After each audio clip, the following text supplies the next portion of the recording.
market can be tricky. Want to buy or sell a house, finance or insure a house, or stuck with a house and don't know what to do? Florida Talk Real Estate has been your local one-stop real estate shop since 2012. Get the advice you need from your local real estate pros. Here are your hosts, Jim DePola and Johnny C. live on Real Radio. Good Saturday morning. Welcome to another edition. It's Florida Talk Real Estate. We got you for the next 2 hours of infotainment. And thanks for being out there on the old terrestrial radio, 92.1, 101.7. I think that's all still working. Armageddon hasn't fully set in at this point. We have that free download. iHeartRadio app. That's worldwide, y'all. Yeah, that's kind of big time. I don't know if you realize this or not, but worldwide is a reach that's almost unprecedented. Almost. And of course, we live stream. There's cameras set up in studio. Yes, there are, pointing at some beautiful faces and one not so. You get to decide. That's your decision-making process right there. Florida Talk Real Estate on Facebook. Florida Talk Real Estate LLC on YouTube. That's home of a ton of informational chunk videos. Consume away. Share and like. Thank you very much. And if you're with us out the gates, thanks for being there. If you're not, you can join at any time, even revisit after the fact. And of course, if you are with us, you can be a part of the program toll-free, interactive like. Choose your own adventure. 877-927-6969.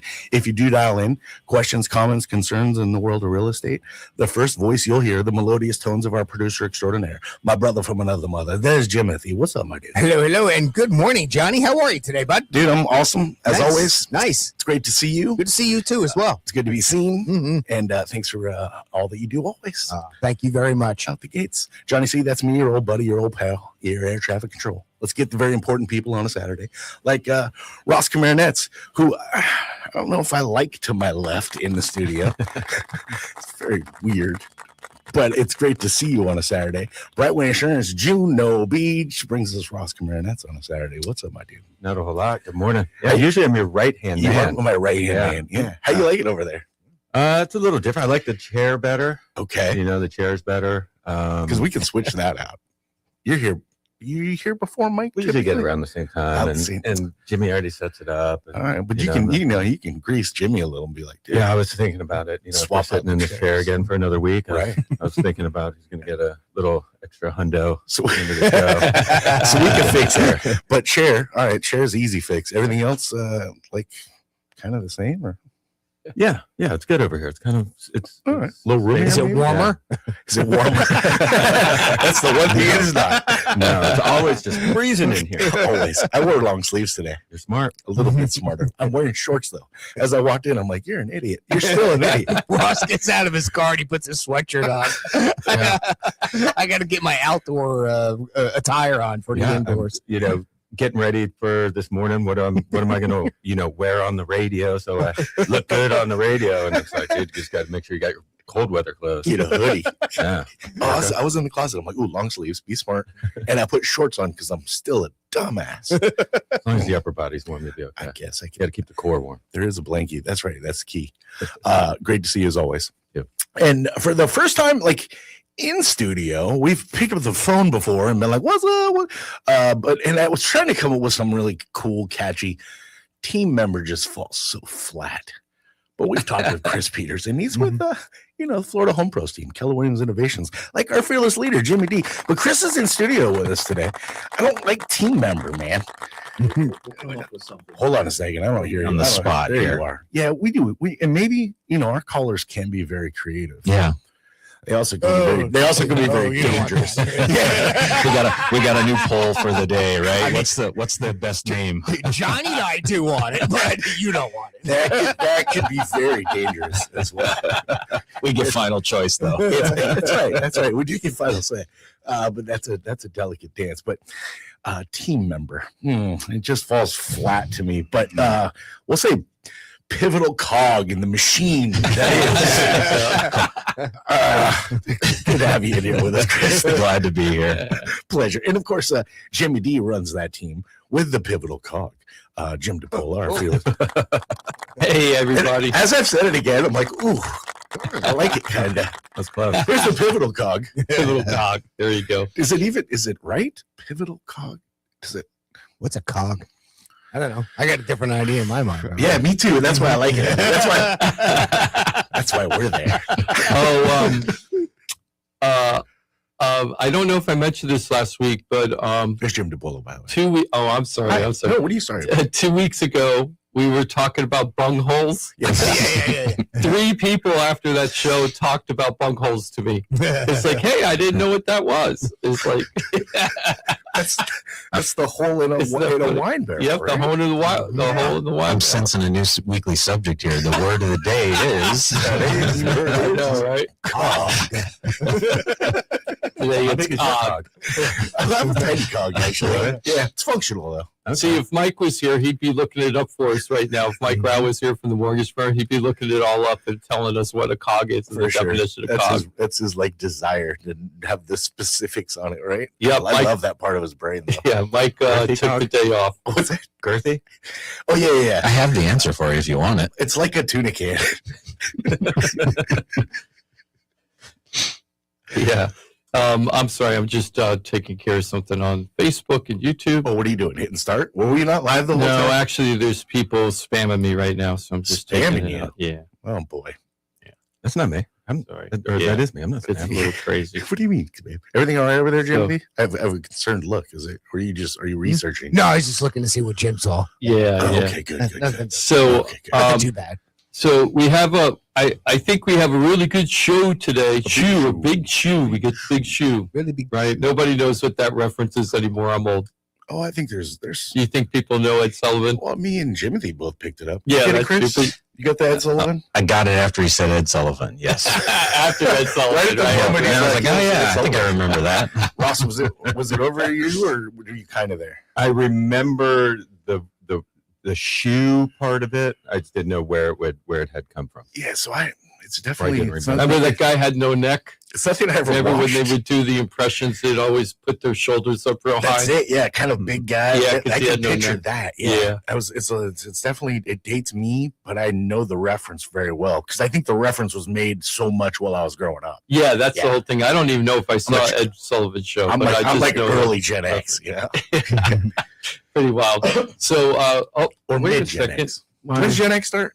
Gen X starts in the 60s, doesn't it? Mhm. Oh, Yeah, I don't know. I always- X. no. 69 through 80 is that Gen X? no, baby. What's the one after Baby Boomer? Gen X. Gen X. Oh, okay. Yeah. So it was 63, 64 because I'm right on the bubble. Oh, so you're I'm right. You're I'm a either boomer, baby a bubble boomer. I'm boomer? like the youngest baby boomer or the earliest Gen X. Pick your poison. gotcha. Yeah. Yeah. So I'm a mid Xer then. Yeah. Yeah. we have some really good stuff to talk about today. Uh-huh. We Big show, as you noted. I'm really happy that we have Ross here. We're going to talk about the continuing savings that Ross is trying to do for all his customers. We're going to go through that, find out what's going on, and give some tips and tricks on how to save money. I'm going to ask Ross a bunch of questions as a consumer later and just see what he says about stuff. We got a couple of shout outs. We're going to do the creepy critter snakes. I rebuilt the snake thing. Oh, yeah, you weren't here last week. I promised we were going to talk about creepy critter snakes. Yeah. Poisonous snakes in Florida. Oh, yeah? And then I couldn't open up the link. Remember, red and yellow. We're going to talk about that. Don't spoil Red it. and We're yellow. going to talk about Don't that. spoil it. I'm so saving cool. lives, Jim. Then we're also going to talk about interest rates and buyers. Interest rates are actually becoming news again a little bit. Don't want to scare anybody. We're not going through doom and gloom, but things aren't looking as stable as they were over the last 18 months. So we're going to talk a little bit about that. We're also going to talk about foreclosures. Chris is working with a really young couple, first-time home buyers. I always forget how to use the second syllable. Is it Liesel or Liesel. Liesel? Liesel. Liesel. Okay, I'm sorry. Liesel and Abbott. They're brand new first-time home buyers. They were looking at foreclosures because they wanted a deal. Who doesn't? Sure. And they were the question that they were asking is how much money lower can you get on a list price on a foreclosure compared to a regular home? So I thought we'd go through that a little bit today and open up the MLS Okay. and see what's going on there. Excellent. There's a lot of perceptions about what people think happens with the REOs, and we're going to find out if that's the reality or not. We're going to talk about that too. Good. And then if we have enough time, and I'd really hope we do get to squeeze this in, is how affordable is Florida for housing? Right? Everybody talks about how unaffordable Florida is, for housing, and we've seen a lot of people move. There is a migration out of at least the coastal areas to the central part of the state or totally out of state. Bye-bye, Florida. I think it depends on whether you're talking about being a homeowner or a renter? Homeowner. Okay, because as a renter, we are atrocious. Yeah, I know we're the worst in the whole We country. are We're bad, number one. but as a no, we're homeowner- number one. Oh, well, I guess you're perspective, We're number right? one. We are number one. Yeah, so we're bad. Yeah. The number one's the bad part. The worst. But we're number one. Yeah. I think homeownership. I think I'll be interested to see what our numbers are. It is kind of interesting because it really puts some things into perspective. Well, and it pushes, what a major narrative you've had for years on this show now is if you can, you got to buy. I remember the conversation you had with me many years ago. You better buy a house. Sure. So let's start off with the shout outs first. We've got Stephanie and Doug. By the way, Johnny, I missed you so much last week. I forgot to say that. Why? What happened? I don't know. I just didn't feel like being Jimmy D. Oh, It was nice it's so nice when you're back in. I don't have to Thank you. think as much. it's nice. Too much thinking in your seat. It's nice to be missed. Really? You didn't miss me? Oh, I missed you, Ross. I always miss you, Rob. You weren't even here to miss me. But I did. That's why I You missed just you. missed me in Was it general? here? Was Yeah. it here? Oh, were you not here? Yeah. Oh, so I know you went to Rockville. no, he didn't miss you. How about that? I know you went to Rockville on the Daytona Speedway. Me and Rob did that once, You went where we camped in the middle of the track. for Speed Week or something? It was either the 75th or 80th anniversary for Daytona 500. Sweet. I don't know if it was the 75th or 80th. I don't remember. Did you do the whole Speed Week? That's a We bucket did list like for me. 3 days, and Rob forced me because I'm not a big Motorhead guy. I didn't I'm really. not either, and I- I would love to do that. I though. didn't appreciate it until I actually went there and then watched it live, and then I see why people like it so much. Sure. Yeah, Yeah, it's very cool. yeah, it is. Yeah. It is. And even just being in the track, like, again, not the biggest race fan. I'm not. I have a little bit of interest in NASCAR, and that started when I started dating my wife because Mhm. she's a fan. Oh, you know, she so- is. Yeah, so you have to pick a driver, So, but we pay attention. Like, it's not like we have to watch every race, but we pay attention a little bit. Racing's been interesting over the last 10 years for sure. Mhm. But being in that track, even if you're not a fan, as you were just noting, is amazing. It's cool. It is so cool. Do it I know once. that- Even if you're not a fan, do it once. Do it. Yeah, you should do it. It's an experience you should do at least But one if you do time. the tour and you get to walk the track, that's Yeah. when you're really like, wow. Yeah, yeah. When you walk those banks. Mhm. Good Yeah. God. I did the drive around one time. Nice. No, I didn't drive. I was just a passenger because that's a lot more expensive if you want to do the actual driving experience. Like Richard Petty has the class, and I think Rusty Wallace had a school for it too. But you can just do a ride around, and even that alone is pretty cool. I bet. Yeah. It's amazing how you would think that the G-force would take you out, but it actually, Sucks because you of the down. banking, it actually draws you to the left, Huh. and it's not something that your mind expects, or at least not mine. I wouldn't anyway. think it. Yeah. Yeah. But it's pretty fun. You're only doing 140 or 150, which is Only. nothing on that track. Only. I mean, that's the thing. I mean, you got to remember, those guys are limited to 200. Yeah. And those cars are, obviously throttled down so that they can't go as fast as they really can. So they don't die, basically. Well, true. Yeah. Yeah. Otherwise, what do you think they'd be doing now? I mean, Bill Elliott made the record at Talladega at 213. Yeah, I Could you can't. imagine what they'd be doing nowadays Yeah. with fuel injection? And anyway, I can't imagine getting what off they. on that. Getting a little sorry turkey. about that. That's your fault, Jim. Anyway, back to you, Jim. Sorry. Yeah, that's okay. Yeah.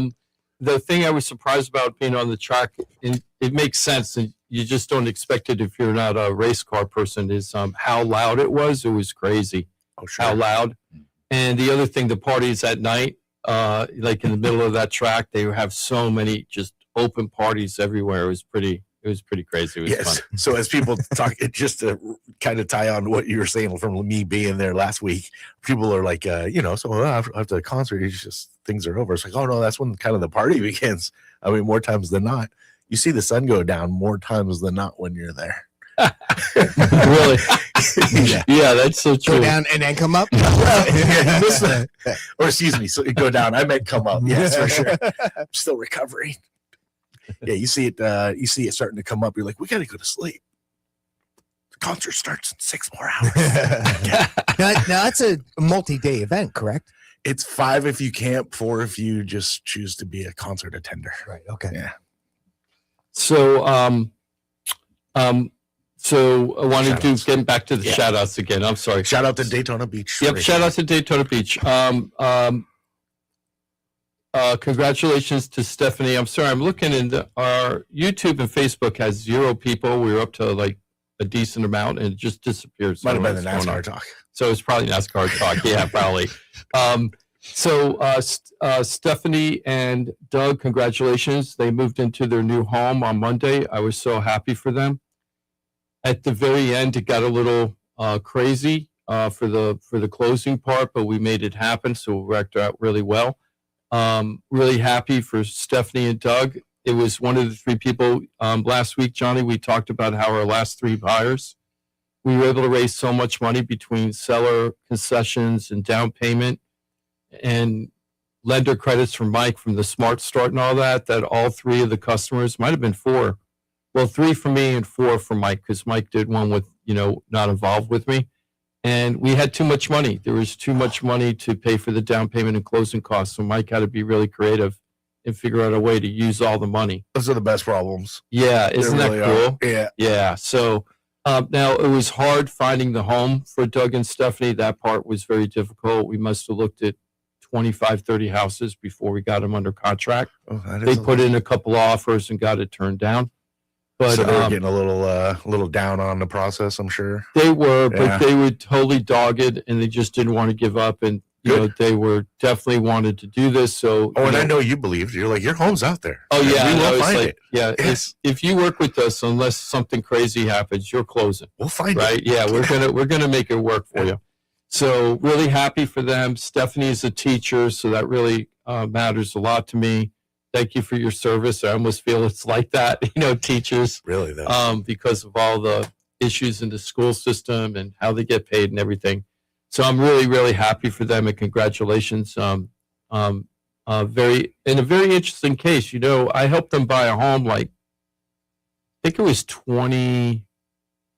I don't even know how long ago it was, but it might have been pre-COVID and maybe even longer than that. It might have been much longer than that.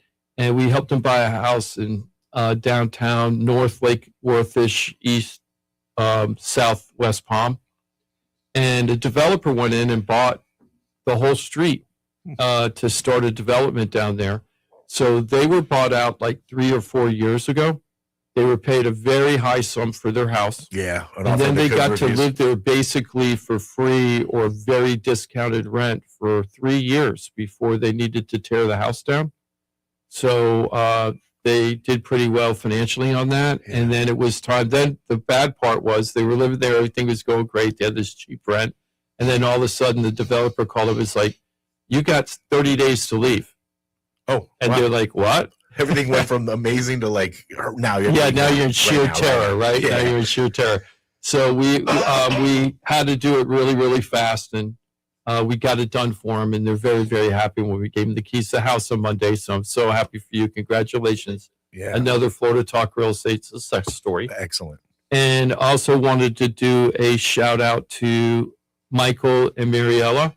I just met them Wednesday. It's such a blur. It could have been Thursday, but I met them Wednesday or Thursday. I met them at their house. They're seller buyers. We're not going to talk about this week, Chris, because I don't think we have enough time. It's fine. But we might talk about seller buyers next week.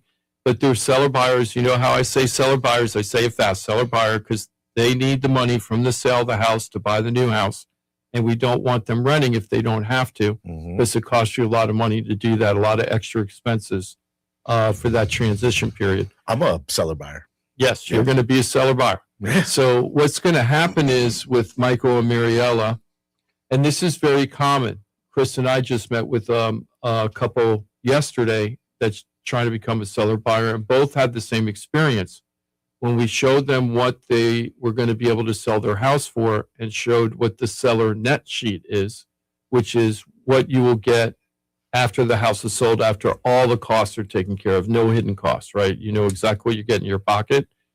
They were a little shocked that what the list price was to, or the sale price was going to be to what they were actually going to get in their pocket was going to be significantly different because they don't understand about documentary stamp tax and all the other fees that people don't know about, prorated taxes, all these extra fees that are in there. And they were a little surprised. And this is very common with seller buyers.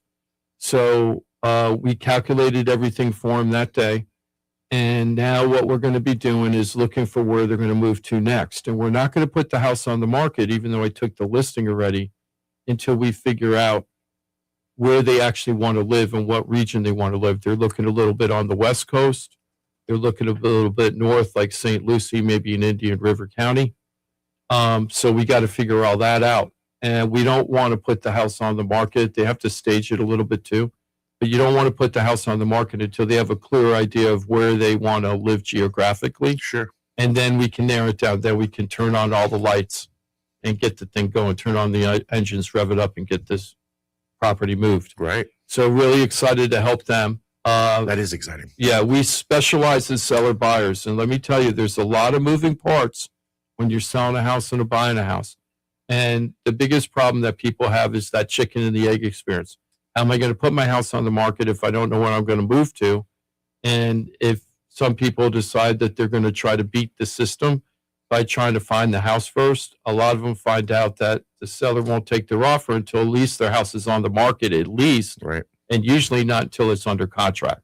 So we have ways to deal with all those situations to get it all smoothed out and worked out for people. So I'm really excited about that. And over the years,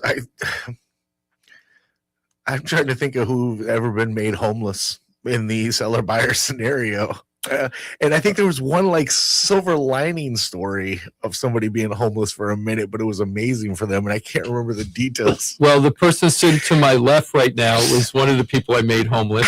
Chris used to be. Did you make Chris I homeless? made Chris homeless. Oh, I'm Chris bringing up used such to- amazing memories for him right now. When I forgot that I made him I homeless prefer until last housing week. challenge. When Yeah, Chris yeah. graciously reminded me that I made him homeless. Chris Residential used to be a challenge. former customer of mine, and I don't even remember. You told me this before, Chris. How did we meet again? You had a listing of a house for sale in Lantana. I was looking at That's a right, house I in that forgot. area. It was a nice little pool home, and I called the sign, and that's how I got connected with Jim. Really? That's how we started. Yeah. So then I found out he was the seller buyer because he was just looking, right? He was just the buyer side at first. And I heard he had a seller. He's like, hey, I could do both things for you. So he hired me. Thank you, Chris. You're like, come on, man. I'll make And you then homeless. What do We you sold say? the house in Hallandale. He sold his house in Hallandale, helped him buy a house up here. It was not Lantana, right? But Chris, how did I make you homeless again? I don't know that it was your fault necessarily. I mean, I was probably being overly picky and fussy about the house I wanted to buy, and I tried to buy, I don't know, 4 houses, I think, and they all fell through for one reason or another, and so I was only homeless for a couple weeks. It's not a big deal. Not terrible. I survived. It's okay. That's There good. was somebody Also, else it who is well. said I made him homeless. Oh, Greg and Diane. Greg for and 30 Diane. minutes. Yeah, Greg and Diane. I'm going to be meeting with them for dinner today. Hey, Greg. Hey, Diane. I made them home. How much? Like It was 30 like, it minutes? was like 30 minutes. they Yeah, I joked made them about, homeless for 30 minutes. And that might be the one I'm thinking of. Yeah. But Was that within the last couple of years? that It was about a probably year ago. 2 years ago. Or No, it's about a year ago. Wow. Yep. Oh A my little God, over. it feels like so Okay, long ago. I'm sorry, the one I'm thinking of. But aside from that, you have a pretty good record over the years of this is a delicate dance, but you've pulled it off a lot. You know how I came up with that system is I came up with it, the whole seller buyer experience is because when we were doing short sales, Johnny, and the big problem with the sellers that they had when they were doing a short sale was they never knew when the bank was going to respond to the offer that was turned in. And sometimes it took 9 months Ugh. from the time you turned in the offer till they gave you a response. Hurry up and wait. So then once they gave you the response and they said yes, they're like, get the heck out of the house. Like, get out of here right away. It's like, we've been waiting for you for 9 months. Now you're going to make us homeless? Right. So I wasn't really involved with a lot of the buy side during that time. I was more focused on just the sales, to get them out of the trouble, Sure. get the debt wiped out and all that. Hopefully relocation assistance back then. Uh-huh. But them finding a place to live, that was kind of on them because we just never talked about it and they never said they needed my help. And I just was newer at that point and Right. didn't think about it. And then I started watching all the headaches the aggravation, the disappointment, and also the money that they were spending to solve that problem. And I'm like, there's got to be a better way. So then I just started putting little systems together on how to do everything, like calculating seller net sheets and figuring out what your budget is before. And I also learned that a lot of times when people are selling and buying, that you really got to focus on the back end. And when I call the back end, that means where they're going to move afterwards. If Jimmy's always paying attention to the back. Oh yeah. So if you could do, it's actually my focus. so if you could do that, if you could figure out and give them a clear picture of where they're moving to and how that's going to look, then the sale of the house usually kind of falls into place to match that need. Sure. But when you don't know where you're going to live, you're kind of like all over. Like if you don't have a plan or a budget, you're kind of all over the place. Gotta have a plan. Anybody thinking of selling a buyer is like, hey, I'm good thinking about doing that, and I'm stuck with all that stuff too. All you got to do is give us a call. FloridaTalkRealEstate.com. There's a hotline. You call it if you like. Maybe you're old school like that. You're just like, you know what? I like picking up the phone. 888-973-7828. You'll find it at FloridaTalkRealEstate.com. Remember, on Facebook and YouTube, share, comment, like, do all that. You can change lives, including your very own, with the pros of FloridaTalkRealEstate.com. Also, one last shout out to Mariella from Michael and Mariella from our meeting this week. Mariella is the typical spouse that does not listen to Real Radio.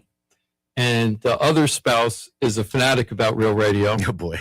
And that's why they invite me to come to their house to sell the house. So you got to win over. Yeah. So Mariella was like, didn't know who I was. She actually asked her husband, why are you bringing this guy? Why don't we do this traditional way where we ask our neighbors who's a good realtor or something like that? And what Michael told Mariella is, just give the guy 2 hours. He's going to answer all your questions. I promise it. This before we even met. And he's already telling him, I promise you everything. Jim's going to answer any question that you have. So she confided that to me at the end of the meeting when we signed the listing agreement. And I said, so did I answer? You didn't ask me hardly any questions. And she goes, because you answered them all. Nice. So that was kind of cool. Excellent. So she felt very comfortable when we left that we're the team to do the deal for her. So that's man, how many times have I said just vet the team? Like, even I don't care if the decision is that's we're going a different route. At least you're going through the process of choosing the right people. More times than not, you're going to pick the pros of FloridaTalkRealEstate.com. Want to talk just really quick before the break about creepy critters. I don't know why I'm obsessed with this, but I'm totally obsessed, so we're going to talk about it. Hold on. It's definitely a Florida thing. Yeah. Well, actually, it's exponentially worse here in Florida. Well, you think the creepy critters? What do I say about Florida, where the fish walk across the street and the cockroaches fly? That's my favorite way to describe Florida, right? Those palmetto bugs, when we first came down, that scared my mom so much. Anytime that there were palmetto bugs around, they were flying all over the place. And they're noisy. Oh, yeah. You know, You're like, yeah, it's like a chopper. It is. It's like, I remember as a kid, they're like, yeah, palmetto bug. I'm like, it's roach. They're like, yeah, palmetto bug. I'm like, they're known as cockroaches. It's a palmetto bug. I'm like, gosh, what are we doing? That's a cockroach. I know, it's total cockroach, but then when it flies, it's like, oh, palmetto bug. Look at that. Now I get it. So I wanted to talk a little bit about snakes in Florida. So there are 44 species of snakes in Florida, right? Is that 44. A lot? I feel like that's not a lot. I don't know, but I just thought that I can't name 44 in my head. And I used to love collecting snakes when I was a kid down True there. Story. The one you want to watch out for is the water moccasin. Oh, I'm gonna. Man, that one is ornery as hell. You know what I'm saying, Ross? Yeah, I mean, that's why I don't go anywhere near fresh water. Oh my gosh, those things will go after you.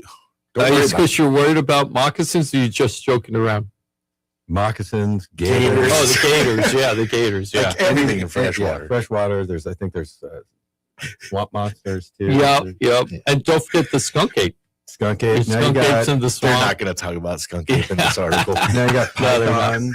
The pythons. That was a big shock for me moving here to Florida, because I'm a Minnesota boy. Like, you live in the freshwater lakes there in the summertime, and we don't have water moccasins and gators and none of that stuff. So you move here, and it's like, stay away from the freshwater. Careful. Like, oh, Oh, okay. Why would I do that? Yeah, and there's like brain-eating amoebas, things like It's that. crazy. Yeah. I grew up in Cali. We didn't worry. You saw a body of water, you dove in it. Yeah, You had exactly. No concerns. Yeah. Whether it was tainted, like you just, I'll drink it.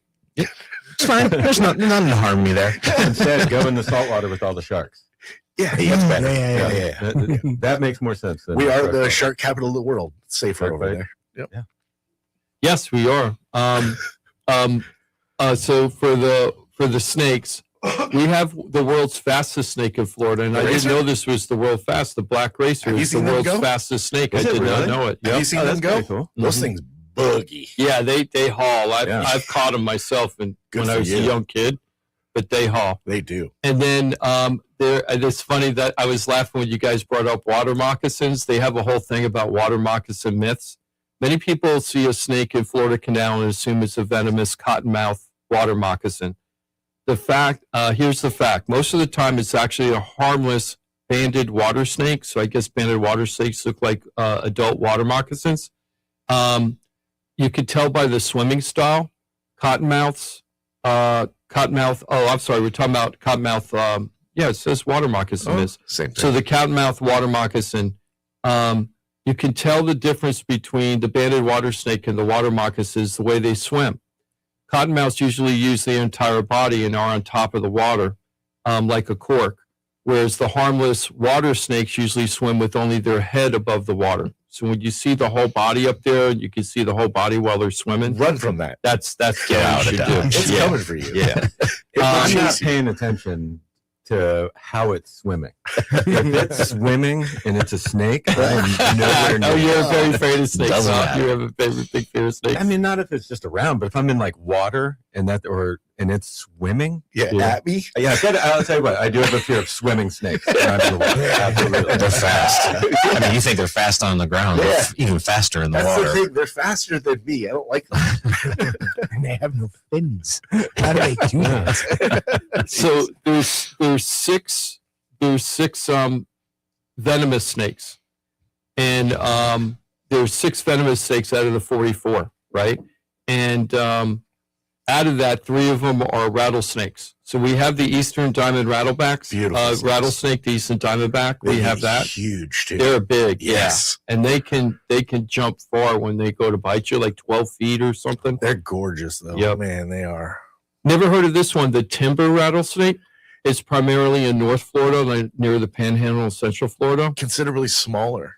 and they prefer wooded areas. Yes. What are you, an expert on snakes, Johnny? Not an expert on But a snakes, but I know herpetologist? the ones that can mess you up. Yeah. And then they have the dusky pygmy snake, rattlesnake, the dusky pygmy, which is a little tiny one. Well, It's so I usually think under 2 feet. the pygmy might be the one I was thinking of when you said the tinder, but the tinder is considerably smaller than the eastern too. The Yeah. easterns are huge. Yeah. And then, of course, the coral snake's over here, and that's my favorite snake only because when I moved down here, I think I was in the 6th grade or something, I used to go snake collecting all the time, right? I'd go out and try to collect as many snakes as I could, and I would bring them home and put in my little aquarium. And one time I picked up this little baby snake. It couldn't have been more than 6 or 7 inches. It was, and it had a little yellow ring around its neck, and it was black. And all you saw was black and a little yellow ring. And I put it in my cage. And then what I'd always do is open up my snake book and try to find out what I caught. And then I realized what I caught was a coral snake. And coral snakes can be poisonous. They can. So I freaked out. So I ran back to the cage because I didn't want my parents to tell my parents I put in a poisonous snake in the house. And I went to the cage and the snake was gone. Oh my God, that was so bad. And we were moving. We were in the process of moving. So we had all these boxes like packed up, ready to move. And I couldn't find the snake. And it's like, so I didn't know what to do. It's like, I didn't want to tell my parents that I brought in a poisonous snake. I found out later. So what happens is coral snakes look exactly like a baby king snake until it gets older when it turns into those colors. What Yeah. did you say, John? Anyway, you need to avoid the red touching the yellow. Yeah, Yes. red against yellow will kill a fellow. Yeah, because they look like the king. Yes. Yeah. So, but when they're baby, you can't hardly tell the difference. The only thing good I found out, we never found the snake, terrified that it went in one of the boxes and that we took it with us. I was afraid that we were going to be a packet of boxes. The next thing the snake would bite somebody. But it was so young. I found out later it was so young that, and coral snakes, they have to gnaw on you. Yeah. It isn't like a rattlesnake bite. They don't have fangs. Yeah, they don't have fangs. They have to gnaw on you. You have to be pretty stupid to get in trouble with the It coral would be snake. very unfortunate. Yeah. So anyway, that's our creepy critters in Florida. 44 snakes, 6 of them are poisonous, 3 are rattlesnakes. Welcome to Florida. So let's go ahead and take a really quick break. On the flip side, let's talk about insurance. What we're going to do is we're going to talk about tips and tricks to save money on insurance. Just keep talking about this trend. We're going to talk about Ross and how far he is on his savings of $500,000 goal. He's trying to save $500,000 for all the customers that call him this year. And we're going to find out where he is at that point, and we're going to find out. So if you're thinking about trying to save money on insurance, including auto, we're going to find out about that in just a little bit. Beautiful. Lots to get into. Plenty of time remaining. You're always welcome to join us toll free at 877-927-6969. It is the 16th of May. Yes, it is. On a beautiful Saturday here in South Florida. If you have questions, comments, concerns in the world of real estate, you want to bring something to the table, don't be shy. Of course, if you are a little bit more on the shy side, I understand. I'm very uncomfortable on the radio as well. You can always go to floridatalkrealestate.com. Know it, use it, love it, share it. You can change lives. Buying a home, selling a home, stuck with a home, you don't know what to do. You need professional guidance. You might know somebody or a few people in the field, but they might not be great at what they do. I know people that are great at what they do, and I have a collection right here for you, a team that works seamlessly together. It's floridatalkrealestate.com. It's who I recommend to my friends and family. It's who I use on the regular. Ross and his team have saved my family some money recently. We're part of that collection of savings that he's trying to reach a goal.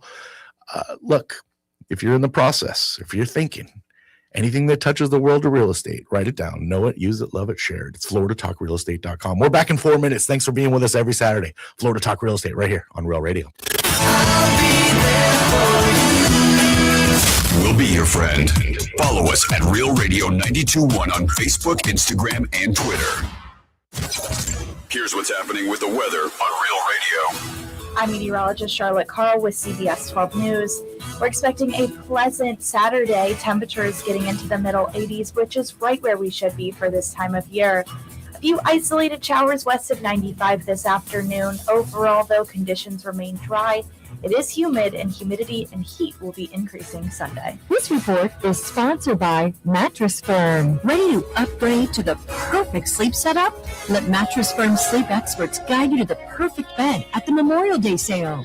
Top brands, ideal comfort, score unbeatable deals on both. Mattress Firm. They make sleep easy. Hey, it's your boy Johnny C here, host of Florida Talk Real Estate. They're tops when it comes to helping people buy and sell houses. But Florida Talk Real Estate is so much more than that. For 5 years, I've watched these guys help thousands of our listeners with any real estate need. They couldn't do it without their sponsors, who are experts in their fields. Check it out. Jim DePola, powered by Keller Williams Realty.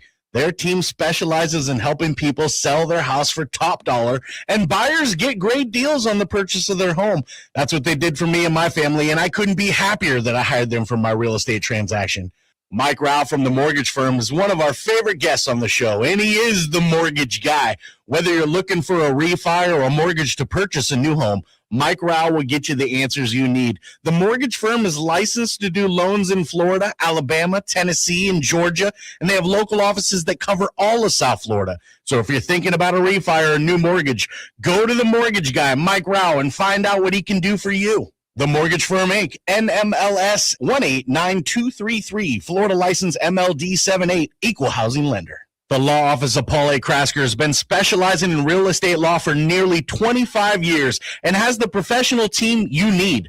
Upside down with your house, Paul's team can help you conduct short sales, loan modifications, even if you're behind on payments. They also help you with foreclosure defense and bankruptcy. They can even help you get a student loan modification and repair your credit to get the score you need. Paul's full-service team has helped thousands of our listeners, and they can help you too. Trident Title LLC is the largest privately owned title company in Florida. When you need a title company to complete a refi, home purchase, or sale, Trident Title has got you covered. Not only do they offer competitive pricing, Trident Title has attorneys on staff to make sure if you have bumps in the road declaring title that you can get the job done.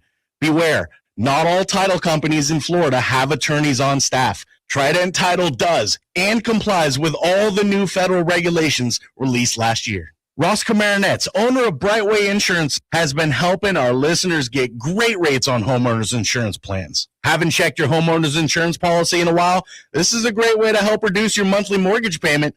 Ross can also help with renters and auto insurance. Ross is only a phone call away and can usually get the answers you need same day. Call Ross today at 561-425-6228 or drop by his office at 873 Donald Ross Road in Juno Beach. So now you know why I'm happy to be part of the Florida Talk Real Estate Show, the longest running real estate show in Florida. And all these sponsors are just a phone call or a click away. Just call 888-973-7828. That's 888-973-7828. Or go to floridatalkrealestate.com. That's floridatalkrealestate.com. And don't forget to use the most accurate search engine to find your new home or ask for a free home valuation because floridatalkrealestate.com has you covered. That's floridatalkrealestate.com. This is Real Radio 92.1 and 101.7. Real talk for the Palm Beaches and the Treasure Coast.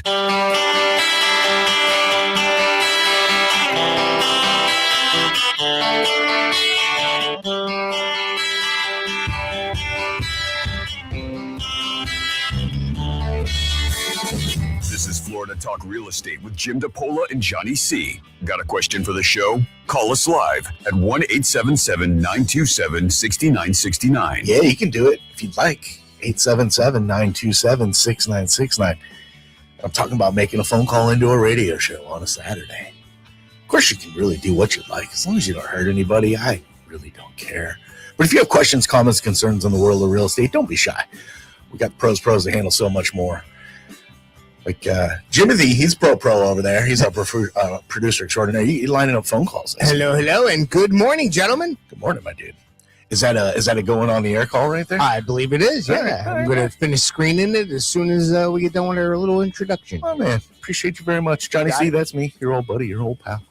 Ross Komarinetz is with us on a Saturday. He's with Brightway Insurance Juno Bech. What's up, Ross? Not a whole lot. Good to be here. Doing all right? Yeah. Good. Glad to hear it. Still.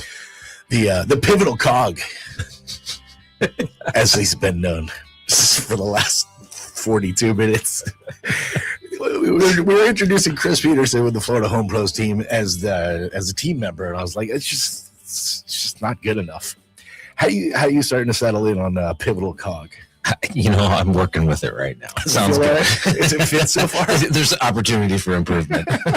So that's a plan that can't change is a bad plan. And right now, this plan is we're working with a little bit. It's good to have you with us on this. Glad to be here. Business cards are being printed right now. Yeah, beautiful. The pivotal cog. The cog. Is pivotal in quotations? I think it needs to be, considering what a cog is. You ever sent somebody a cog pick? I have found in my experience, limited, that it is. Lighting and backdrop is very important. Oh, that's funny. Very important. It can actually change perspective completely. Lead to very much disappointment too. Okay. And lead to much loftier expectations than you should be dealing with. Yeah, I'm always about lowering expectations. That way it's easier to meet the expectation. Anything you do above and beyond is like, whew, it's like the line at Disneyland. They're like 70 minutes. When you hit it at 40, you're like, we won. Winning. Right? That's so funny. That's what I'm talking about. Jimmy D's over there. That's Jim DePola with the Florida Home Pros team. Keller Williams Innovations. He's the boss of the pivotal cog. Well, I just pretended. That's a top producing team, by the way. I just pretended I was Mike while you guys were talking. I wrote into Gemini AI, what is a cog? And it says, because it looks like a typo, the meaning depends entirely on what you were thinking about when you typed it. Here are three of the most likely options. Did you mean Corgi, the dog? Right? And then it says, did you mean COGS, caps, all caps, which is cost of goods sold, a business term? Or do you mean literal cog? And then it says in parentheses, the mechanical part. And a cog is a wheel with teeth on it. It's like a gear. Yeah. It's the tooth It's of a the gear. Mhm. Yep. Right. So a pivotal cog is that one that's like it's the most important Well, it's the least important when you call somebody a cog because it says people always use the phrase cog in the machine to describe someone who feels like a small, unimportant part of a massive organization. That's why I Pivotal. said pivotal. No, but it's small but important part of a larger system. No, mine says feels like a small, unimportant part of a massive organization. Oh, wow. Okay. All And right. yours says small but important? But important. Yeah. I like Jimmy's search. Yeah. Your search. Yeah. So cog isn't going to work. I don't like cog anymore. No more cogs. No, for no, anybody. no Hey, cog. No hey, cog. keep Not the for cog Chris. out of the show. Yeah. Chris, I'll never do it again. Apologize. I did not make you feel. My intention was not to make you feel small and unimportant. Yeah, we don't want you to feel small and important. So, I wanted to talk about insurance because it's always great when Ross is here, and there's so much savings to be had for so many people. Do you want to take a phone call real quick? Oh, I'm sorry, I forgot. I totally forgot. Maybe. Actually, not to preempt Ross at all, but I think we should go to Mark first because he wants to talk about snakes. Oh, okay. Mark, welcome to the show. Hey, Mark, Hey, how you doing, guys? What's up, Mark? are you a herpetologist or are you a python hunter? No. I'm just an environmental guy. Oh, okay, But, cool. did you happen to look up ringneck snake when you were doing your search on what that was? Ringneck. That's what I thought it was. I thought it was a ringneck, not an indigo. I thought it was not a king snake. I thought it was a ringneck. And doesn't the ringneck look like the coral snake when it's a baby? I've never seen a baby coral snake, so I'd have to look that up. But I've seen many ringnecks. And it sounded to me like what you were describing was a That's ringneck. what I thought I had. Now that you bring it back, because I was in the 6th grade when this happened. Black It was with a yellow a ringneck for sure. That's what I thought I picked up. Like when I caught it, because I knew a little bit about snakes. So I was like, oh, I found a ringneck. Then when I brought it home and started reading about it, I can't remember how you determined it wasn't a coral snake. I think it was something to do with the belly. That when you looked at the belly, probably had to rub his belly. That'll do it. But I was right though. If it was a coral snake and it was a baby, it really wasn't going to hurt anybody, right? No, it's like you said, they've got to bite you and bite down and gnaw on you, or it's a different concern than having a rattlesnake strike. I'm out in the woods hiking right now, and we don't want them rattlesnake to become aggressive and come after you. No, that's definitely something you don't want. I guess there's a big problem going on, right? Like a huge uptake in rattlesnake bites out in California this year. Oh, I didn't hear about that. Yeah, like a pretty big pop in them for some reason. And I don't know if it's just people being out more often, maybe, or just unfortunately the snake population is booming up. Or they're just cranky. Maybe rattlesnakes got cranky for some reason. It's probably all the fires, all their protection has been taken care of, so they're more exposed. Probably habitat destruction happen up here in St. Lucie County. But I appreciate going back to real estate. I appreciate you guys having the show, and been listening since back probably early 2000s with the Love Doctors originally. Excellent. But it does excellent service you guys are doing. Thank you so much, Mark. Enjoy the day. It's a beautiful day out. I hope you enjoy. Yeah, seriously. And thanks for the support over all the years. Yeah. And don't get bit by any rattlesnakes while you're out there. Also, a good plan. Yes. No. I take my stick now. Here we go. Beat him with this stick. Thanks, dude. Thanks, man. I used to get mocked from my walking stick, and you have to make some noise when you're walking. Yeah. I bang that stick like every other step, and it's just to let all the critters know we're coming. The snakes usually respond to quick threat, like they didn't know you were coming up on them, right? Yeah. You let them know they're coming. They don't want anything to do with you. I agree with you. Most of them are just going to run away, or slither away. Yeah, get the hell away from them. Not run away. A lot of times people will walk with like a bell on them. Or like hiking when they're going like hiking trails in the mountains. They'll hike with a bell. A little like, hey, I'm coming. Yeah. Yeah. Something's coming your way. Yeah. Is that for like more mountain like mountain lions, cougars, bears, and oh my. So Ross, how high is the thermometer now? We're at 180. You're at 180? 180, yeah.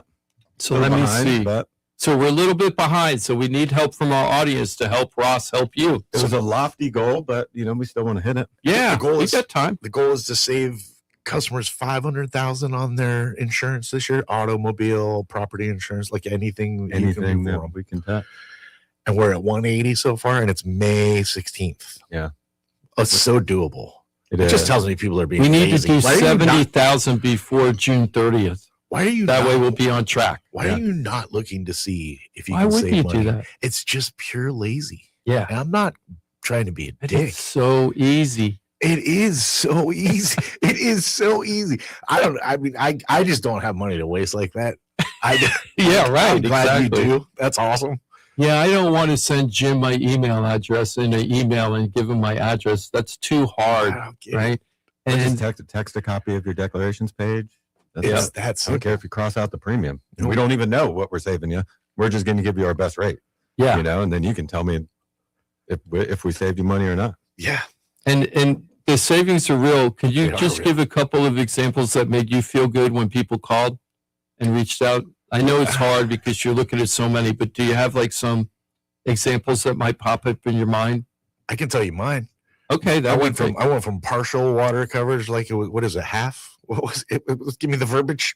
Limited water damage, you. and it's capped at 10,000. right. And I saved it was almost $1,000, and now I'm fully And he's got covered on full water damage. right. coverage. So I actually got better coverage for less money. For $80 a month less. Yeah, It yeah, saves you and 80 that's real. bucks a That's real month. dollars in my Yeah. pocket. Yeah, and it Yeah. was as easy. I literally, he goes, I was like, "Is everything good?" He's like, "Well, you got to send me the back page of your deck real quick." So I just took a picture of the back page and hit send on the text. He's like, "Yeah, we're actually better now. Yeah, you're."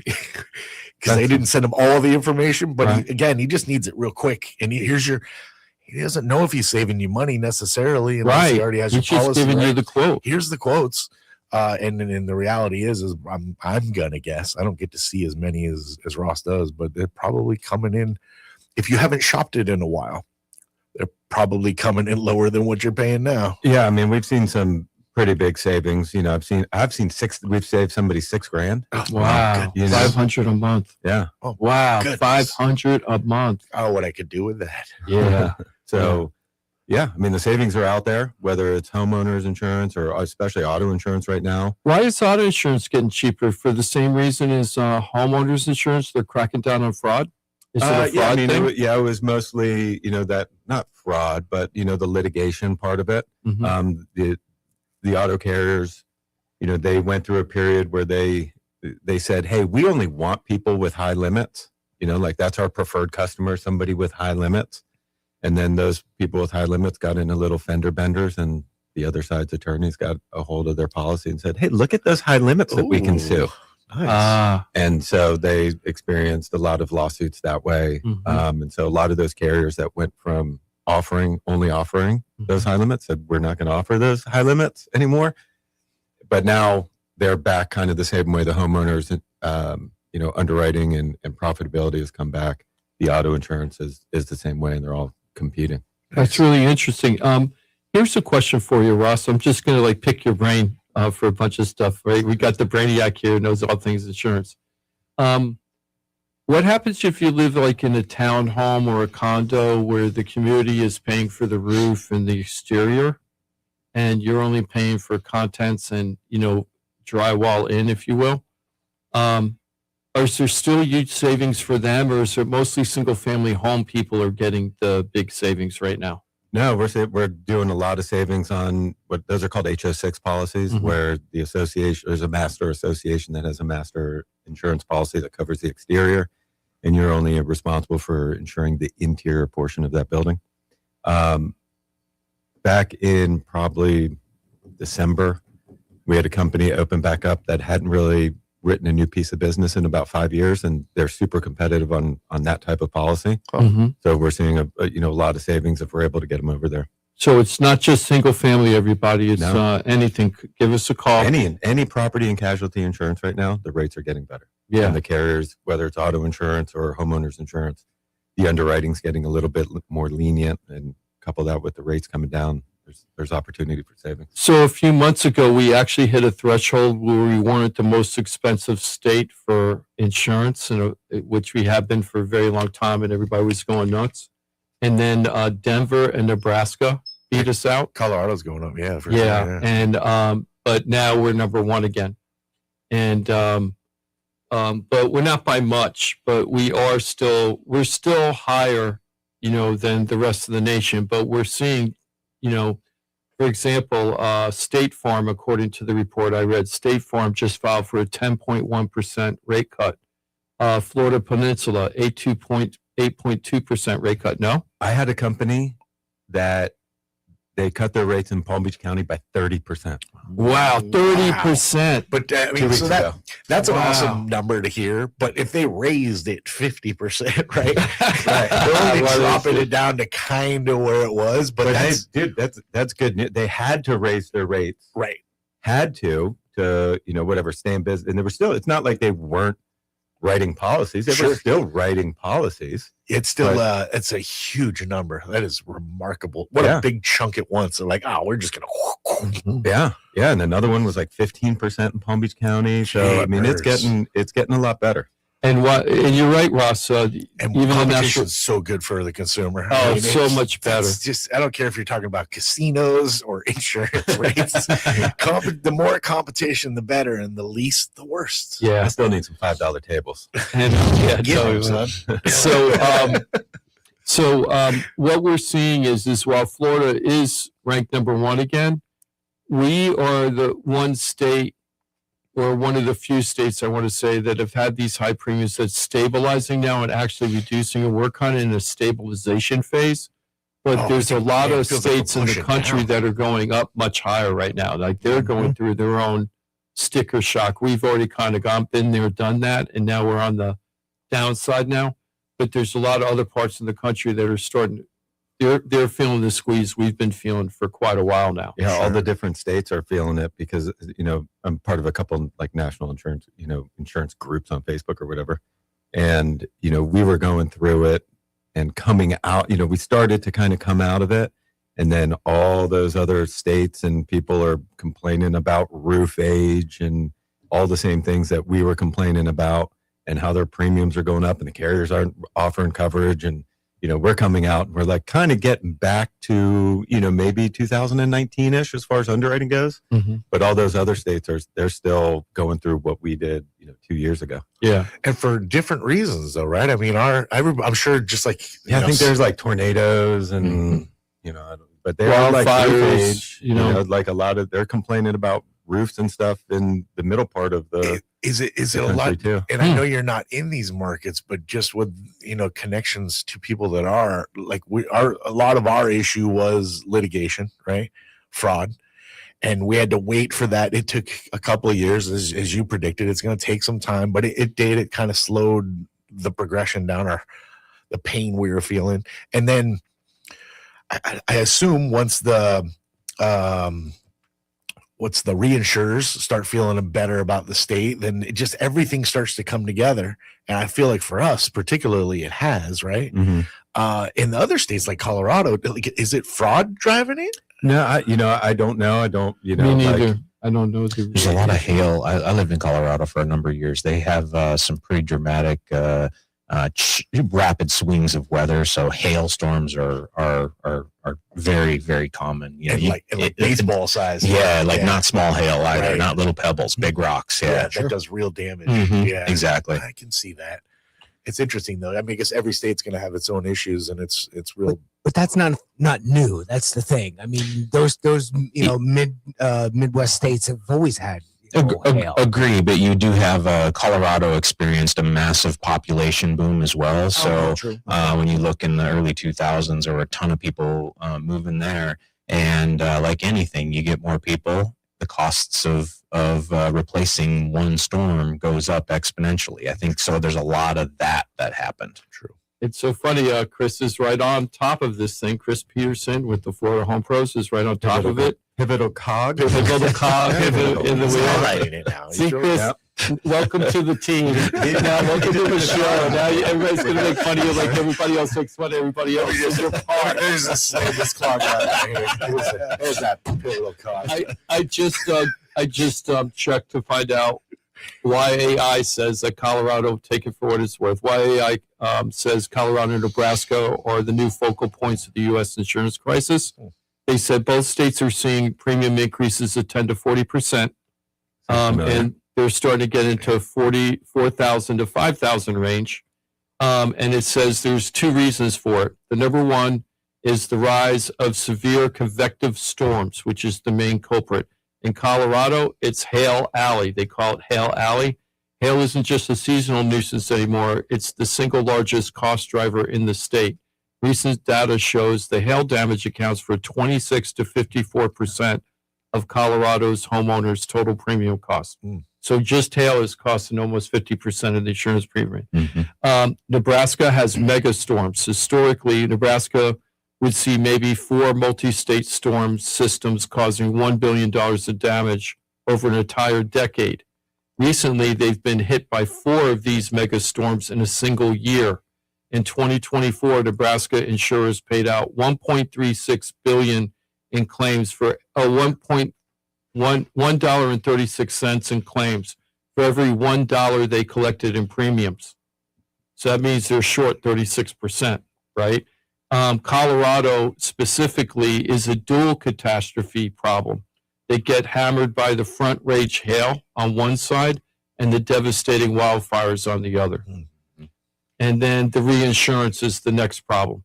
And reinsurance is the problem that they're having is the reinsurers, just like here in Florida, when we had all those hurricanes on the West Coast, they started raising the rates because there were more money that needed to be spent. So they had to get the reserves. The reinsurance wanted to make sure that they're covered. Well, it feels like, there is a bit of a gamble in Florida. The one thing that's going to be consistent in Colorado is going to be the fires and the hail. We can go a while without getting really hit by storms, and that's when I think the reinsurers are like, we're willing to. And I guess this is why the rest of the country. The fourth thing is why the rest of the country might be seeing increases overall. Inflation. Yeah. They said hyperinflation and rebuilding costs, and that's a very common thing, right, Ross? So that would probably greatly affect insurance. I didn't think about that. So if it costs way more money to rebuild your home, that's going to be reflected in your insurance, right?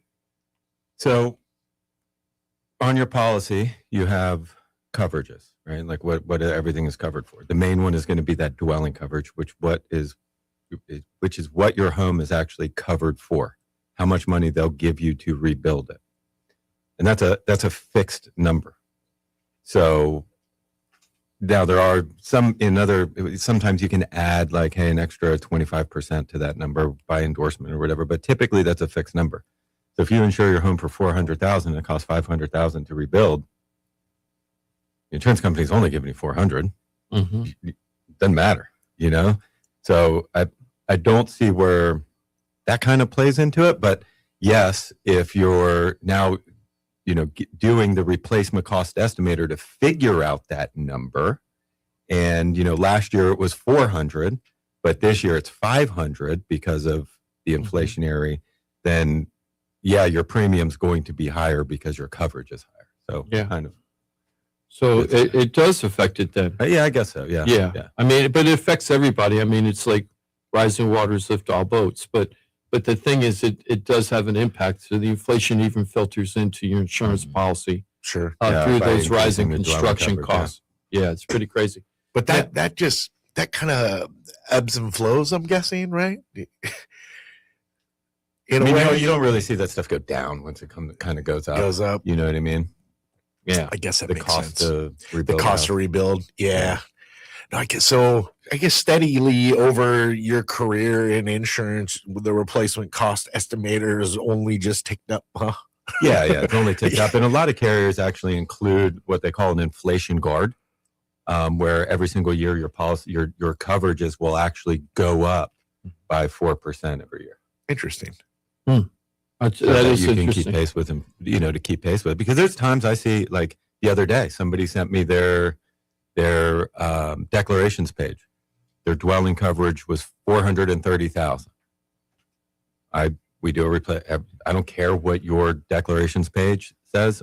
I'm going to do a replacement cost estimator to figure out what the dwelling coverage should be. Ours and not doing anything crazy, just doing like, hey, here's what the house looks like. It was over $600,000. So they were short by almost $200,000 in coverage. That's massive. Yeah. Yeah. Yeah, That's but can you imagine if your house got flattened and you found out you're 200,000 short? That's a bad day. That's a bad day. That's a very bad day. Yeah. The other thing is, it says that new legislative wins. This is according to this report I'm reading, Ross, so it might be right, it might be wrong. New legislative wins effective July 1st, 2026. I know you mentioned this to me in the show to everybody, a couple of weeks ago, or maybe even a month and a half, where you said this summer there might be extra savings coming up, or did you not say that? I thought you were saying. So I guess the rates change on the fiscal year? Pardon? Do the rates change like on the fiscal year? Because I'm assuming July 1st. The carriers just file rates throughout the year. There's That's no what standard, I thought. So it isn't like a set rates. time where everything grows over. It evolves over the year, right? Up and down over the year. Yeah, the carriers throughout the year will file, different, their rates at different times. So look, if you want to save money, everybody's trying to save money right now. Everything's super expensive. Imagine if you were saving $80 a month, let alone $500 a month, right? All you have to do is go to the Florida Talk Real Estate page, say, hey, I want an insurance quote. Here's my address. It's that simple. Please leave your phone number in case Ross needs to call you. Don't just give us your email. And the reason why we ask you to do that sometimes, or my contact management system, sometimes when I send you an email, it goes into junk. You don't know it. You think I didn't respond to you. I have no way to text you or call you to say I sent this email. And then you think, oh, those guys, they didn't give me what I asked them to give me. That isn't true. We almost 99.9% of the time, not 100%, but very, very high percentage, we get back to you immediately.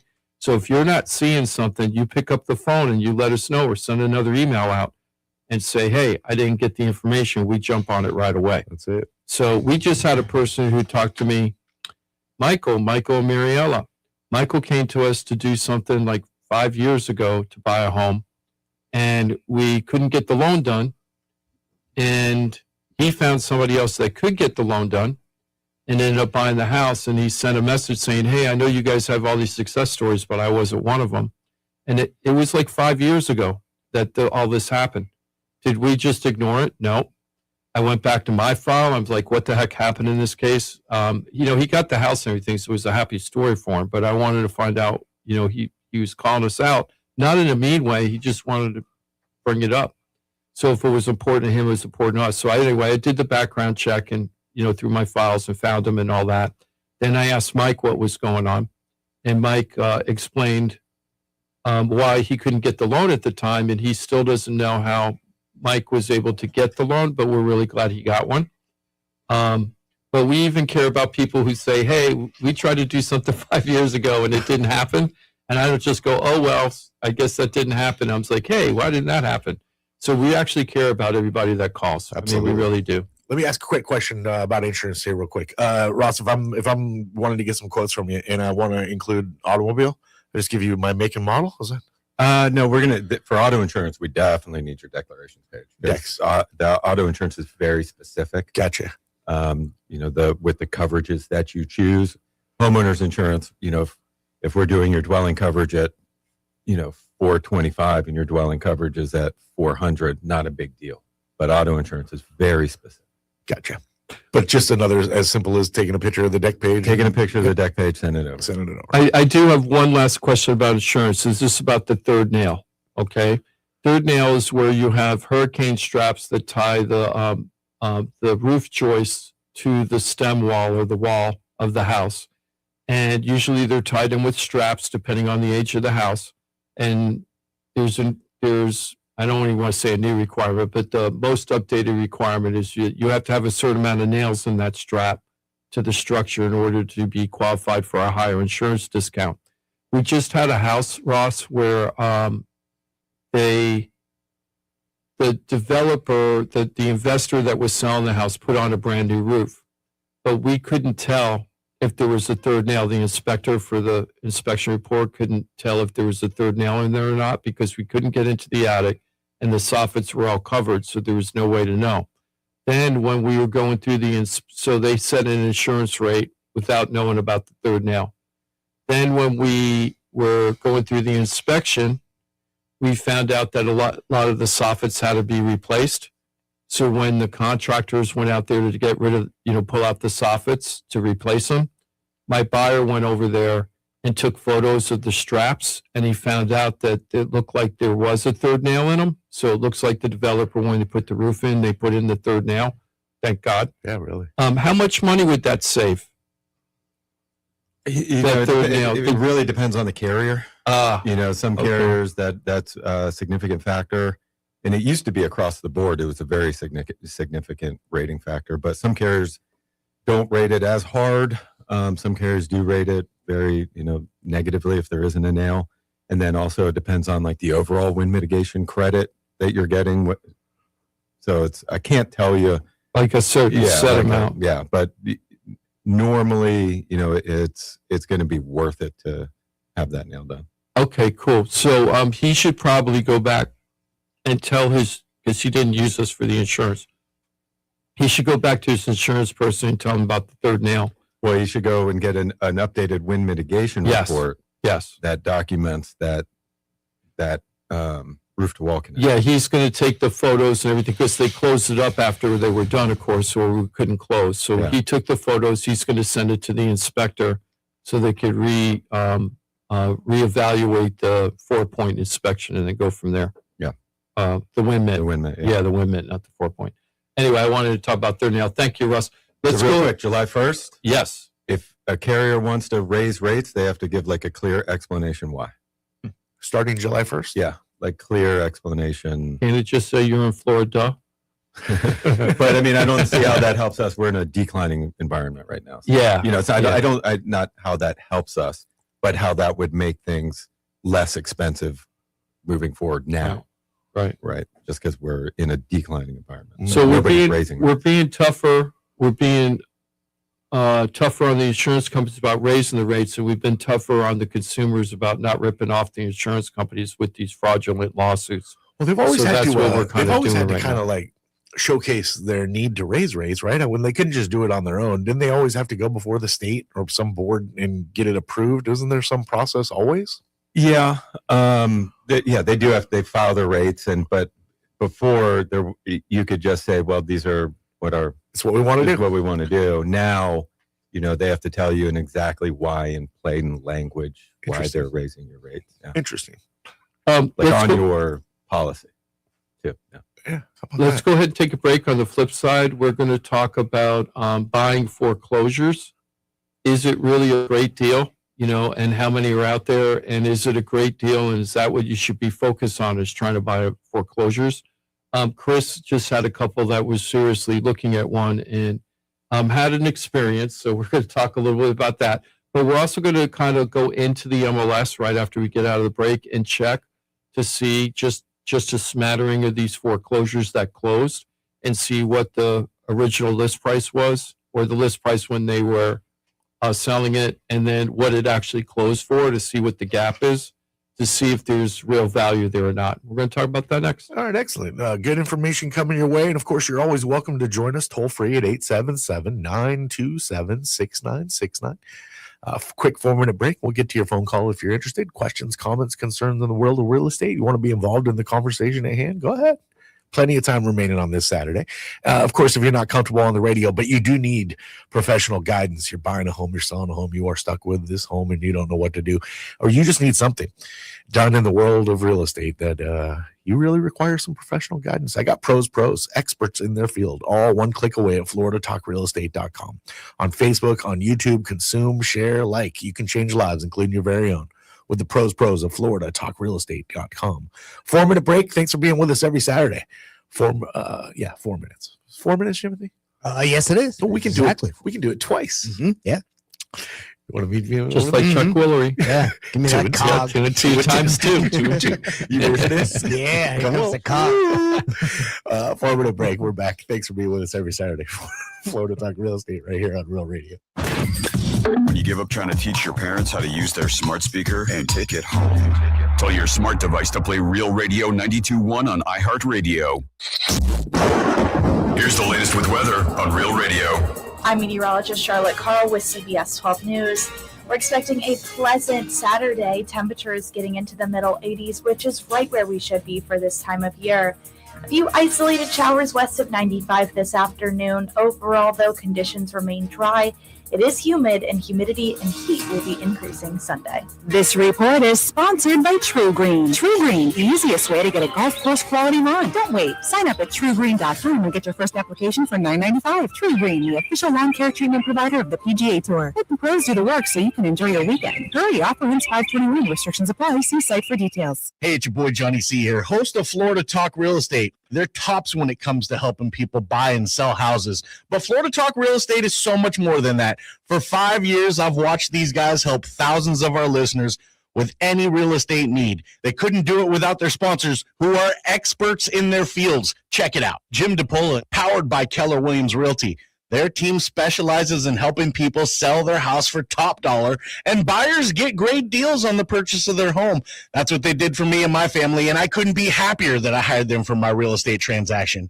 Mike Rao from the mortgage firm is one of our favorite guests on the show, and he is the mortgage guy. Whether you're looking for a refi or a mortgage to purchase a new home, Mike Rao will get you the answers you need. The mortgage firm is licensed to do loans in Florida, Alabama, Tennessee, and Georgia, and they have local offices that cover all of South Florida. So if you're thinking about a refi or a new mortgage, go to the mortgage guy, Mike Rao, and find out what he can do for you. The Mortgage Firm, Inc., NMLS 189233, Florida license MLD 78, equal housing lender. The law office of Paul A. Krasker has been specializing in real estate law for nearly 25 years and has the professional team you need. Upside down with your house, Paul's team can help you conduct short sales, loan modifications, even if you're behind on payments. They also help you with foreclosure defense and bankruptcy. They can even help you get a student loan modification and repair your credit to get the score you need. Paul's full-service team has helped thousands of our listeners, and they can help you too. Trident Title LLC is the largest privately owned title company in Florida. When you need a title company to complete a refi, home purchase, or sale, Trident Title has got you covered. Not only do they offer competitive pricing, Trident Title has attorneys on staff to make sure if you have bumps in the road declaring title that you can get the job done.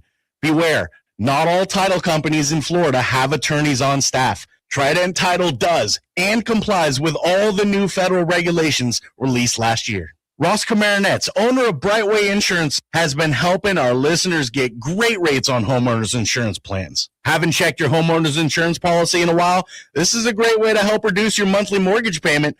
Ross can also help with renters and auto insurance. Ross is only a phone call away and can usually get the answers you need same day. Call Ross today at 561-425-6228 or drop by his office at 873 Donald Ross Road in Juno Beach. So now you know why I'm happy to be part of the Florida Talk Real Estate Show, the longest running real estate show in Florida. And all these sponsors are just a phone call or a click away. Just call 888-973-7828. That's 888-973-7828. Or go to floridatalkrealestate.com. That's floridatalkrealestate.com. And don't forget to use the most accurate search engine to find your new home or ask for a free home valuation because floridatalkrealestate.com has you covered. That's floridatalkrealestate.com. From the Anajar and Levine Accident Attorney Studios. Have you been in an accident? Call Anajar and Levine Accident Attorneys at 1-800-747-FREE. That's 1-800-747-3733. Real Radio 92.1 is WZZR West Palm Beach, an iHeartRadio station. Make us the #1 preset on your car radio and on the free new and improved iHeartRadio app. Listen for all your music, radio, and podcasts. Free never sounded so good.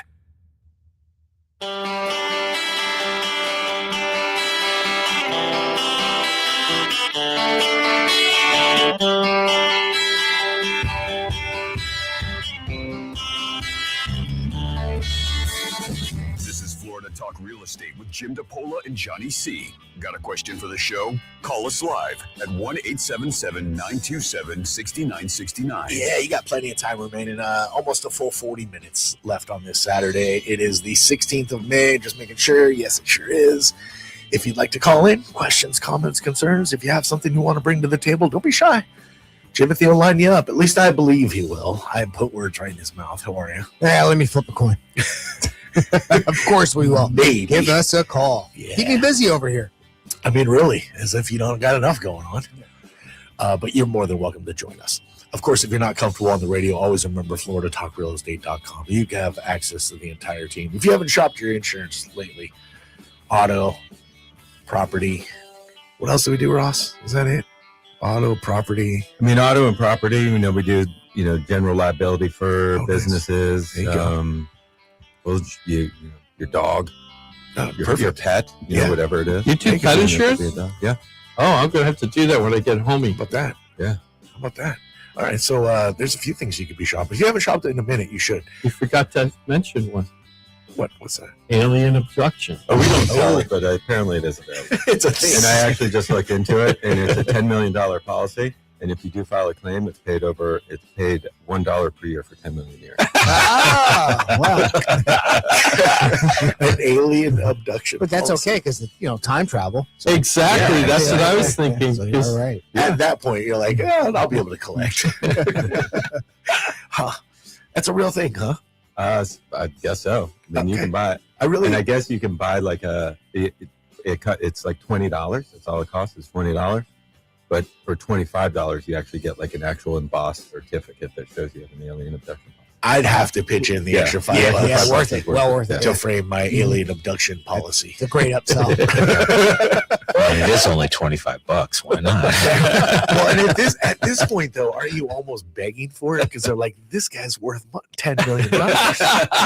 Yeah. There's an incentive to It's him. kind of like those right. fraudsters that are looking for the high insurance Let's go. policies. Yeah, I'm just trying to increase my odds. You know what I'm saying? $25 to increase my odds feels pretty good.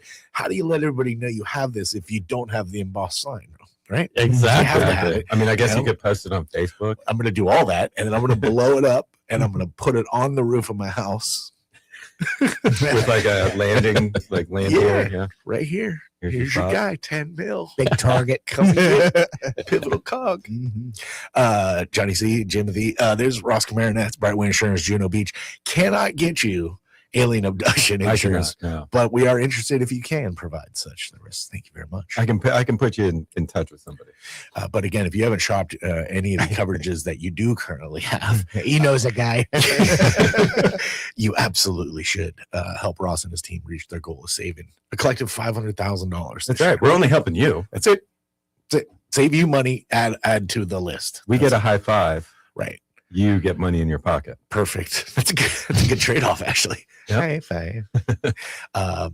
We got Chris Peterson over here. We have established Pivotal Cog as a team member of the Florida Home Pros Keller Williams Innovations. I think it's sticking at this point, but we'll see if it does last for the next time. Great to have you with us, Chris. Glad to be here. And of course, Jimmy D runs that top producing Keller Williams team right there, the Florida Home Pros Keller Williams Innovations. What you looking at, Jim? I'm just trying to look at the map to see where all these foreclosures are. Oh, What we're going to do you on say this all sec- these? Yeah. Is there a lot of them? Well, the thing is, when the MLS, people think that it's just like local, but there can be listeners from all over the country in our local MLS. So, like, I'm just looking at this right now, and out of the foreclosures, one of them's listed from California. There's another one, just one in California. There's one in South Dakota that's listed on our MLS.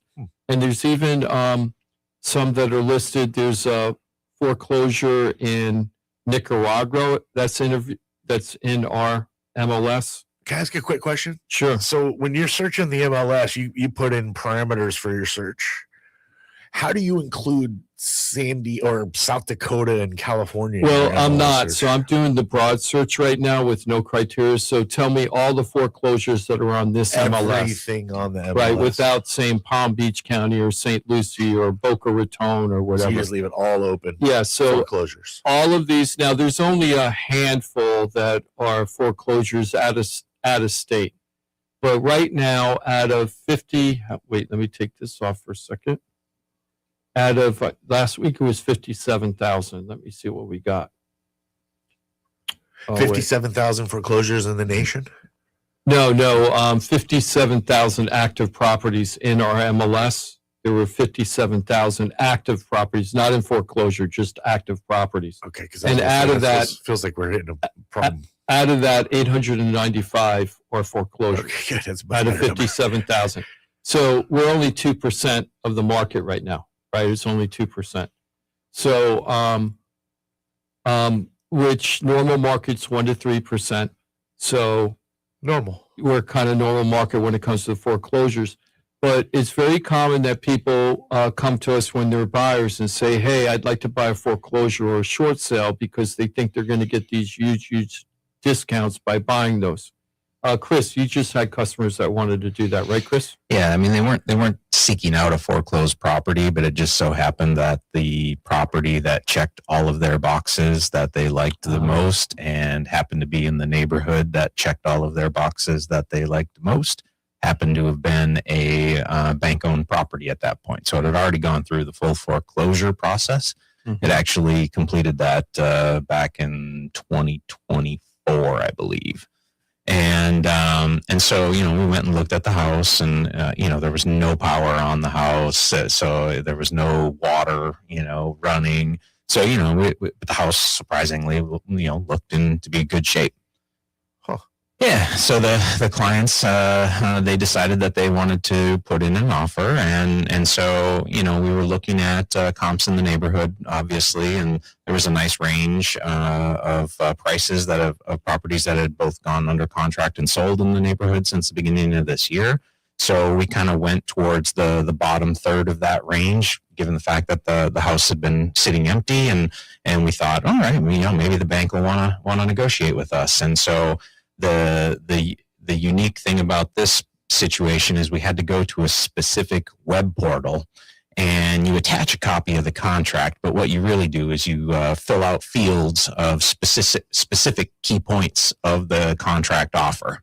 And so you go through all of that, you click submit, and it wasn't even 60 seconds later, and I had an immediate counteroffer from the bank. I was like, that's strange. Just automated. It was completely instantaneous. And, so we were asking for a seller concession. And so, what ended up happening was they basically rejected everything. They took the seller concession that we put in there, added it on top of the list price of the property, and said, okay, we'll give you your seller concession, but we're going to increase the list price of the home the same amount.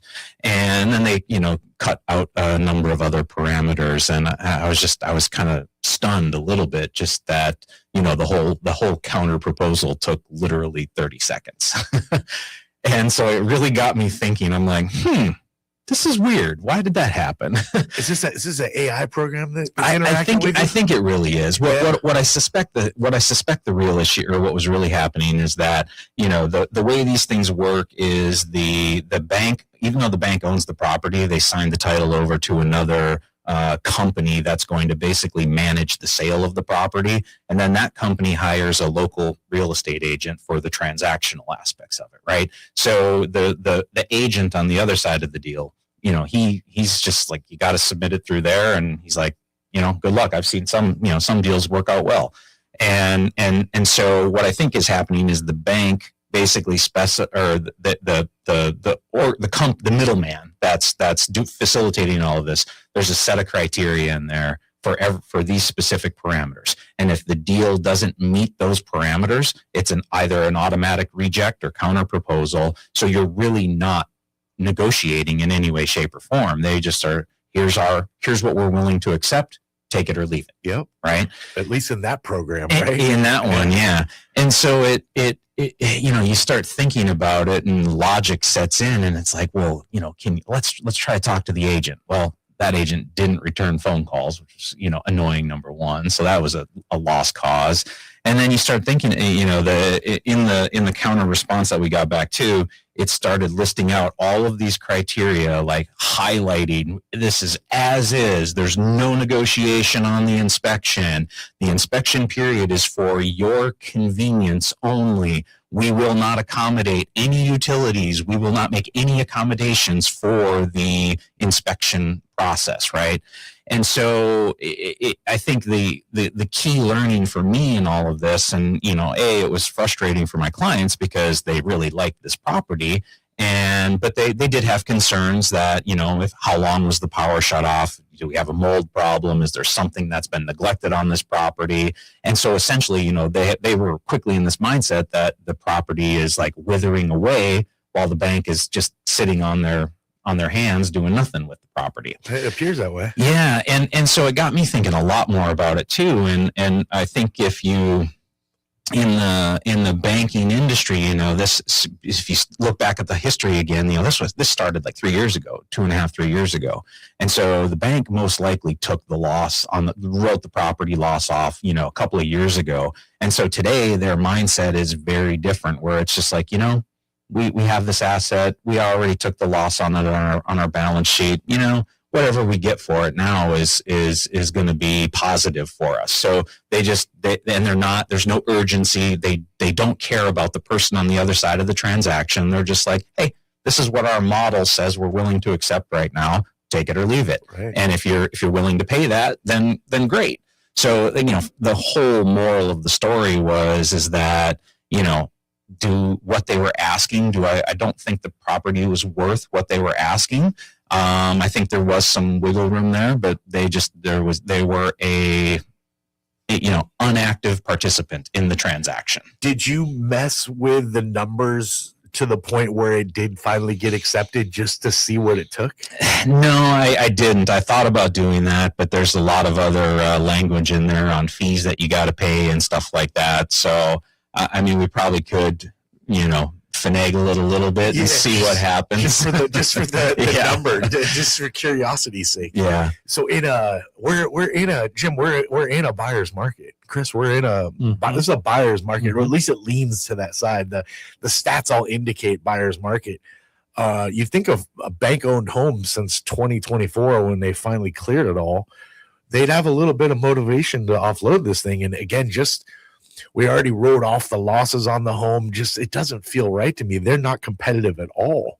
That feels like a home that's going to be sitting around for a while, especially just looking at our market right now. There's probably another dynamic too. The middleman probably isn't helping things either, because this is, I guess, if you think of a lot of like debt collectors and stuff like that, they buy distressed debt for pennies on the dollar, and they're going to work really hard to get as much money as they can because it puts more money in their pockets. So there could be an incentive by the middleman to not be in a hurry either, because why would they just want to, because everything that they're going to give up on the sale of that property is going to be less profit in their pockets. True. So you have the bank side of it who already specifies what their loss threshold is or what their price threshold is. And then you got the middleman who's like, okay, we know we're going to get this from the bank, so we want to make more. So how do we capitalize and maximize our profit in the deal?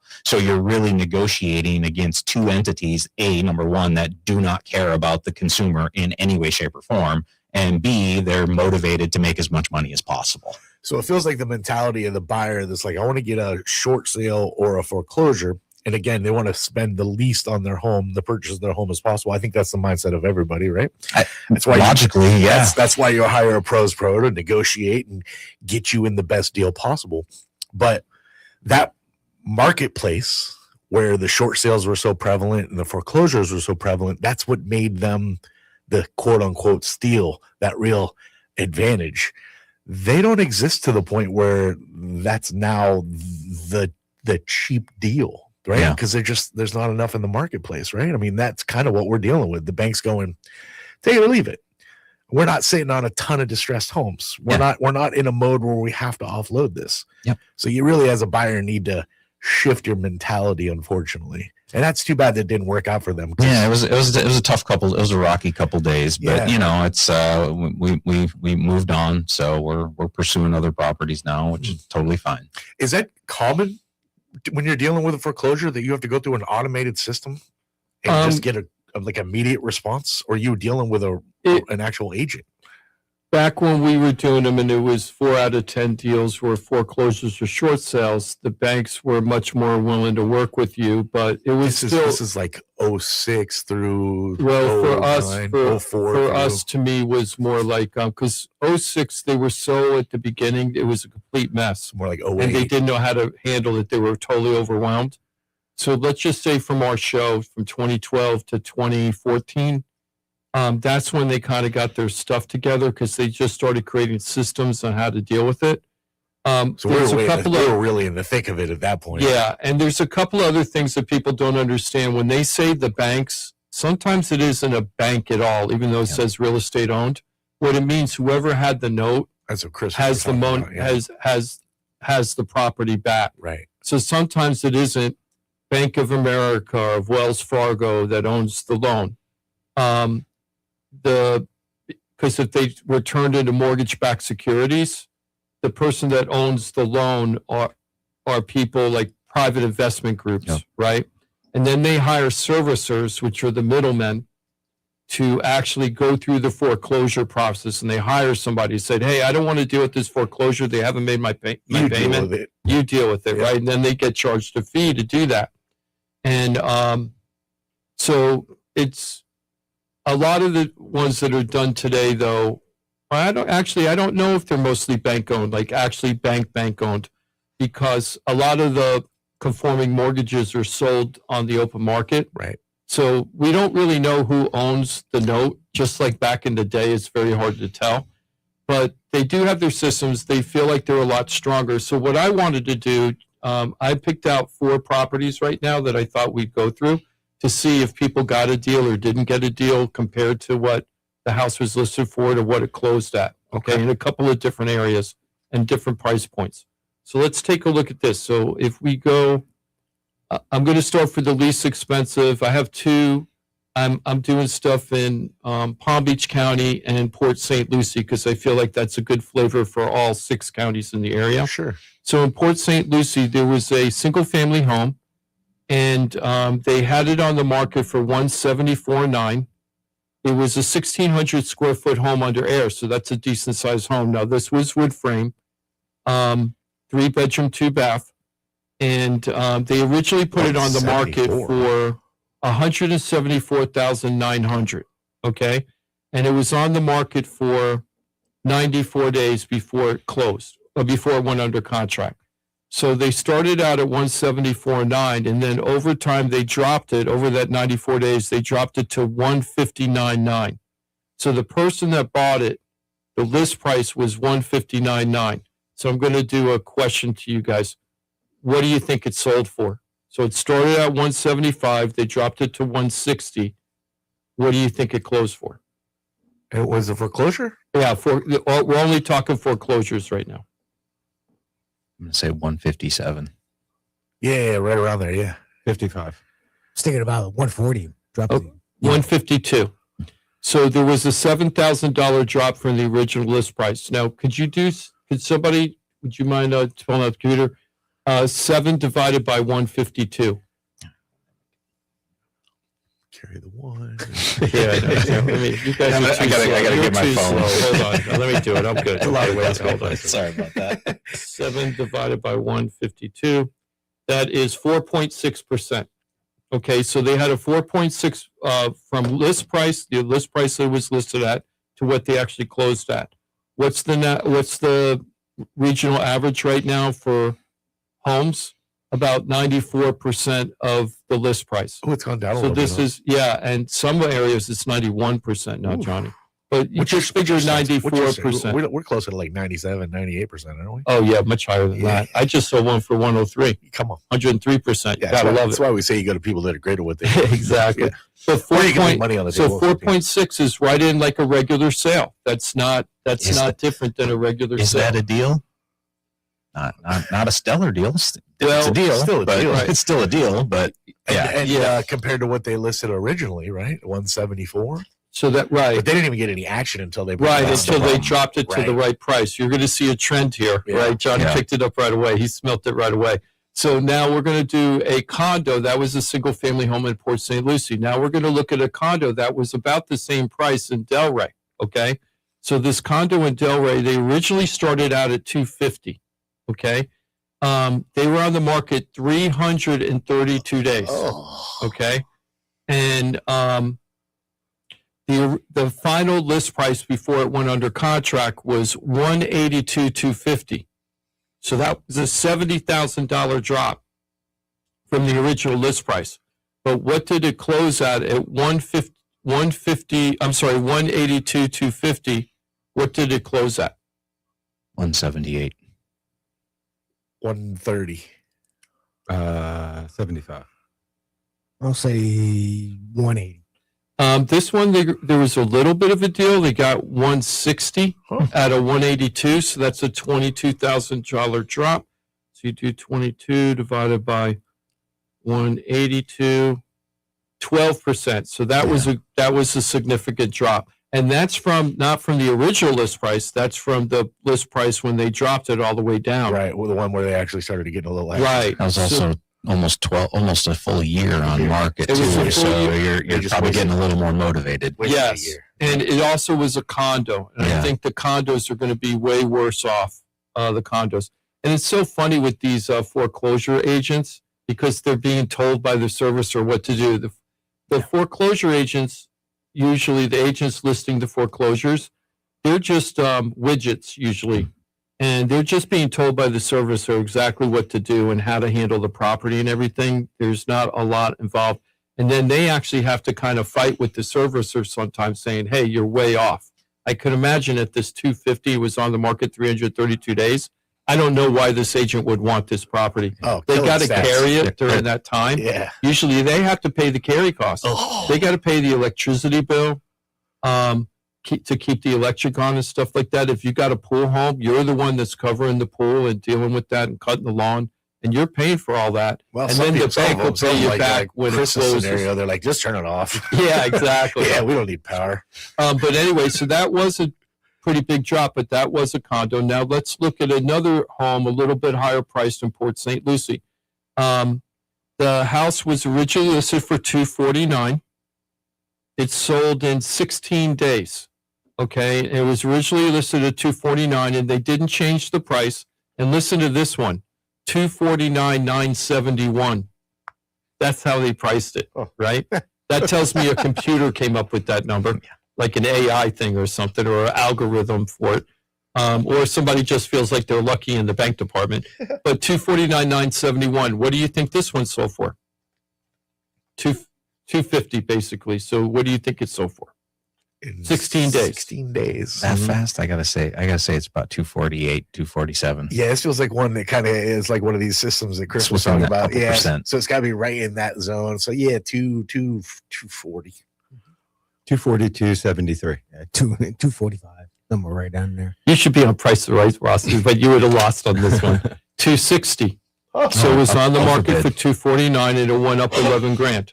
So they Okay, so it went 11,000 higher because they priced it correctly. Yeah. So people saw value and it sold it in very fast. That's what this market needs. If you're selling your house, there's teachable moments here. That shows you You that a price couple it people are interested in that home for You sure. price it correctly, you're going to have a bidding war. I'm sure this had a bidding war in 16 days, and then they got a higher price than the list price.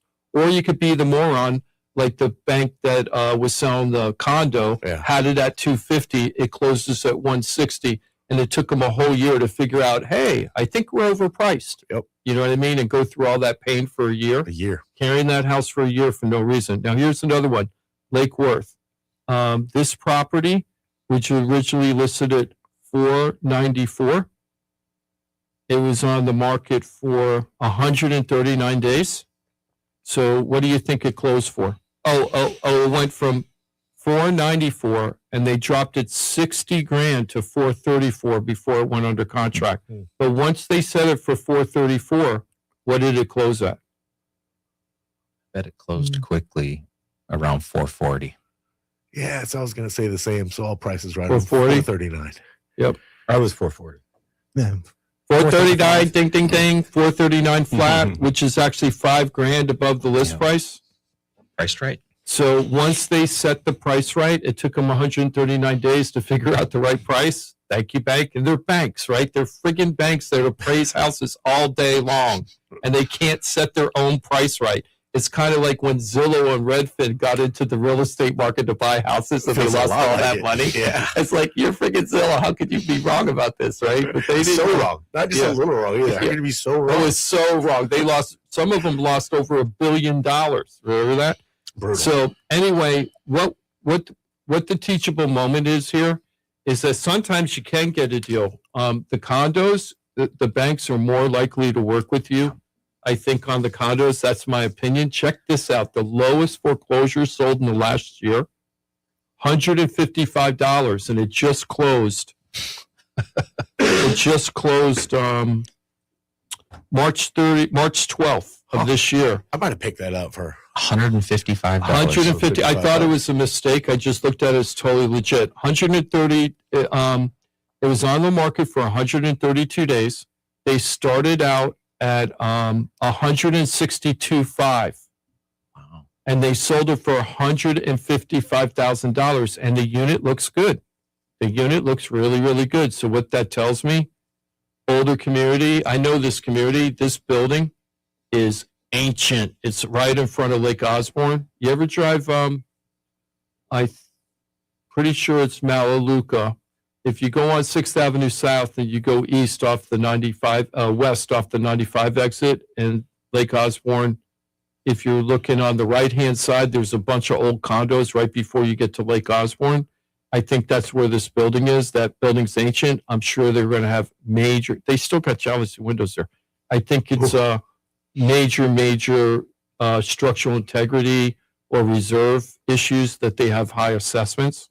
So the bank probably just said, I don't want this property anymore. Just sell it what you can. Take it. So the lowest sale in our area, well, Palm Beach and St. Lucie counties, $155 in the last year. The condo sold for $155. We don't know how big the assessment is. Now, the second lowest sale, oh, wait, I think I'm wrong about this. Hold on. The second lowest sale is pretty stunning, too.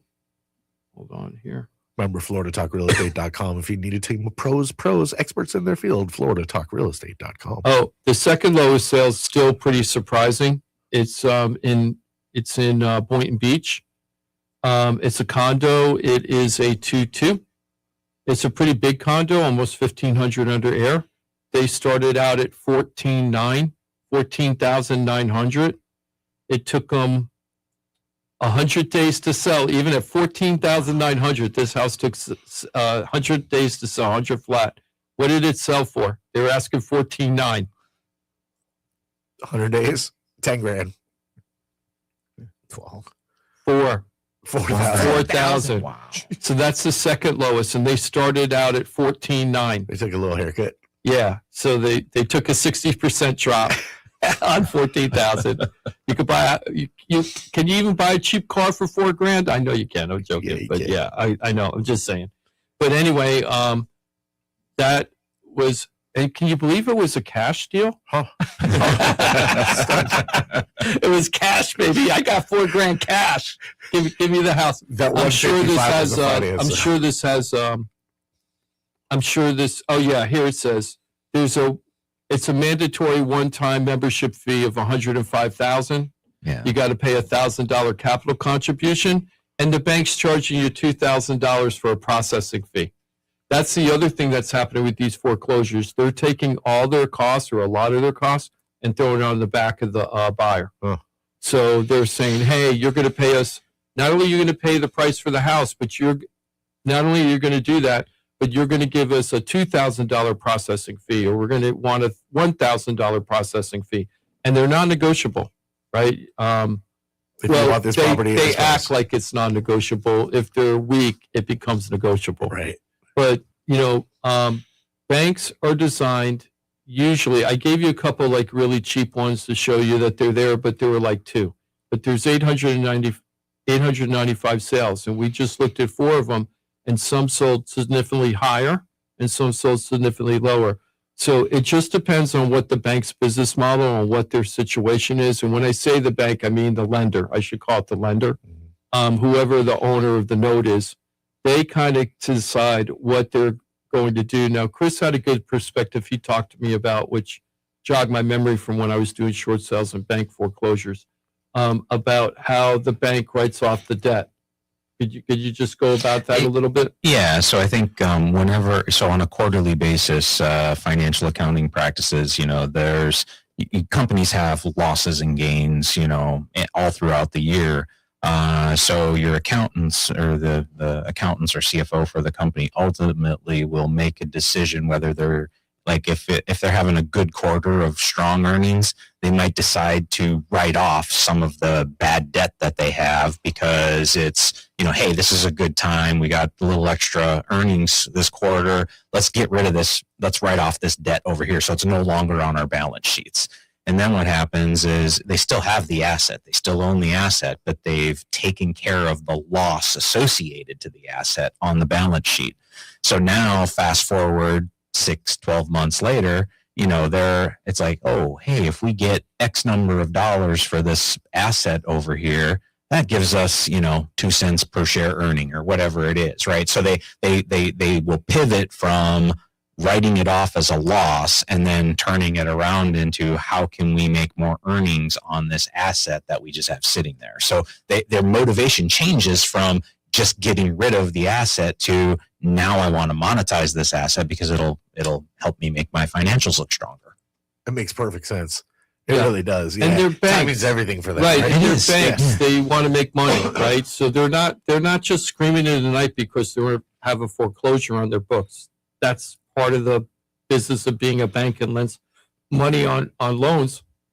And we just showed you that the foreclosure rate is not really out of control. In fact, it's right in the sweet spot of the norm, if you want to call something a sweet spot on that. Right. Right. But it's right there.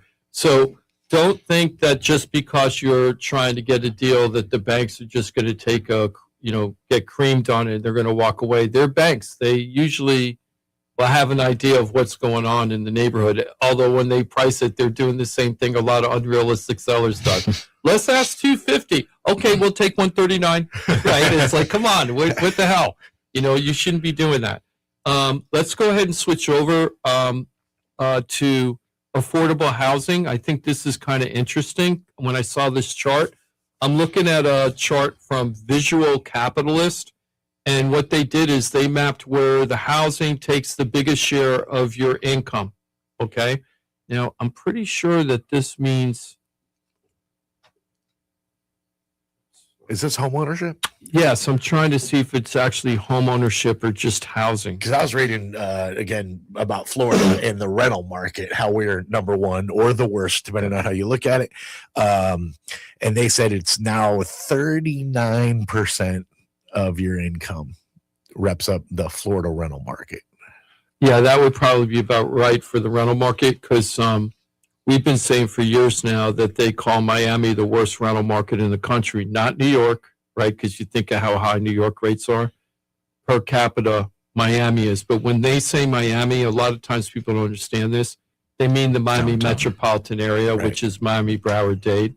So that whole region, we're always, for many, many years, we've been the worst rental market. This is for home ownership. So out of the 50 states, where do you think the most expensive home ownership is? And it would kind of make sense if you think about it. Probably New York. Okay. Or California. Yeah, it's one of those two, right? Yeah. See, you got to, Hawaii is always most expensive in almost everything. That would have been my so second far away, guess. it's landlocked and everything. So Hawaii, 50.02% of the median monthly household income is used for housing, 50.2%. That's rough. So that's number one. There are 50 states in the country, as far as I remember. That's why they eat so much spam. They have if we don't count PB&Js aren't huge. If we don't count Cuba, we've got 50 states. Cuba's coming. It's coming. Right, it's coming. Yeah, it's next. Right. So Hawaii is the number one. Where do you think Florida ranks out of the 50 states? That's what I thought was interesting. For most expensive, I would say. For most expensive. Percentage of your income. 8, 10, or I'm sorry. No, that's okay. You're thinking 8 through 10, somewhere around the 8, 9, as or far 10. as the most expensive. Yeah, out of the 50 states. So Hawaii's ranked number one. Where do you think Florida ranks out of the 50? 5. Yeah, I was going to say 5 to 7. Yeah, see, somewhere that's around what there. I thought. I thought it was going to be way up there, 13. 13th. right? I mean, it's still in the top third, right? But it isn't in the top 10. What's Well, our? So I always think Palm Beach County though, right? So I think Miami, Broward, because that's where we live, right? What's our statewide median? So the statewide median is 29.16. No, for cost of for a home. It's a in Palm Beach County? No. So I always think Palm Beach County. So I think we're top 5 that's a because I'm good thinking question. 640,000 for a home. I would say that it's a good question, Johnny. I think it's in the fours. I think it's in the low fours. I feel like it's around the low 443 for the or whole something state. like that. So if I frame it more like that, I'm thinking more like homes are on median is like 600,000, 630. Yeah, that's true. Then we would probably have a much higher percentage. If you told me frame it more like 440, I would have guessed. I don't know if I'd have gone to 13. Yeah. I probably would have gotten to 10. So we're 29.16% of our median monthly housing income goes to housing. So here were the states, and you guys pick some of the states that were high. It would make sense. California's number 2, 43%. Massachusetts is higher than us, 33.67. This is a stunner. Oregon is more expensive than us per median income, 33.56%. Washington State is more expensive than us, 33%. Colorado, 32%. Nevada, 32%. Idaho, who would have thought Idaho would be more expensive household income than us? That one's surprising. So actually, that's 30%. That's the start. What I think of the Pacific Northwest, that's kind of like I include them. Do you think? Yeah. Do you think it's because of the income out there? That's what I'm thinking. It has to be the income. I don't think Oregon's that expensive to live, or Idaho. I think a lot of people have moved out there and driven the price up. Yeah. Montana, Idaho. Then comes number 9 is Montana. Number 10 is New York. New York is only 10, right? And New York comes in at 30.41. Now we're 29.16, so we're basically almost like New York. But I guess you got to think like when we think New York, we think like city. Yeah, like what 10 square miles, whatever, 60 square miles, whatever it is. Right. But there's a whole, lot of other, land in New York. That upstate will bring that average way down, or the median. Sure. Well, Oregon has the opposite effect of that because the population is heavily concentrated in like the Portland area along the western side. The rest of the state is woods. Yeah, it's mountains. It's sparsely populated. And then you have pockets of very expensive areas. So it's still that because I moved from there in 1974 from Oregon, and I lived in Eugene area. Yep. So it's still like that. It really hasn't grown that much, maybe.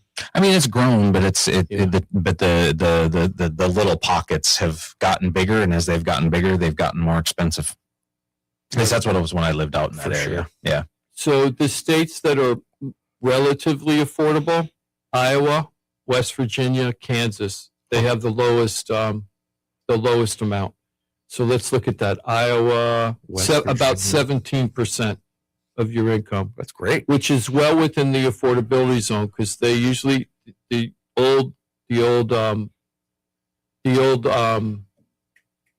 standard, if you will, or people talked about is that you want your rent or your mortgage payment to be about no more than 25% of your income. So in Florida, it's 29% for home ownership. It's 39% of your income if you're a renter. It really shows you the motivation to try to become a homeowner. I wonder if it's the same in Iowa. If it's more expensive to be a renter than it is to be a homeowner when it's only 17% of your income. Yeah, that's a really good point. I don't know. Or if all states have that kind of same effect. Gap, It's considerably more expensive to be a renter in Florida. And you get appreciation over time. That's right. Yeah, you could be sitting on equity. Yeah, earning it all the time. Well, I hear the music. What does that mean? That means, unfortunately, we're done on a Saturday. I saw Greek walking around, so I guess we're getting ready to squeeze out a sports show. I hope you're planning on sticking around. And thank you for being with us on a Saturday. Florida Talk Real Estate will return next Saturday. And, of course, if you are looking to buy a home, sell a home, if you're stuck with a home, you don't know what to do, maybe you inherited a home. I mean, there's lots of scenarios. Every situation is like a snowflake, unique. And you need professional guidance. You really do. Options is important. And you get all that. And if you need this professional guidance, remember FloridaTalkRealEstate.com. If you're on Facebook, get over there. Give a like, give a share. On YouTube, consume away. Lots to consume. Chunk videos galore. Lots of information to consume. But when you need pros, vet this team. This is a team of pros that work seamlessly together. You find them all. FloridaTalkRealEstate.com. A click away. FloridaTalkRealEstate.com. Like Ross Komarinetz with Brightway Insurance Juno Bech. Thanks for everything always, and I hope you have a great weekend.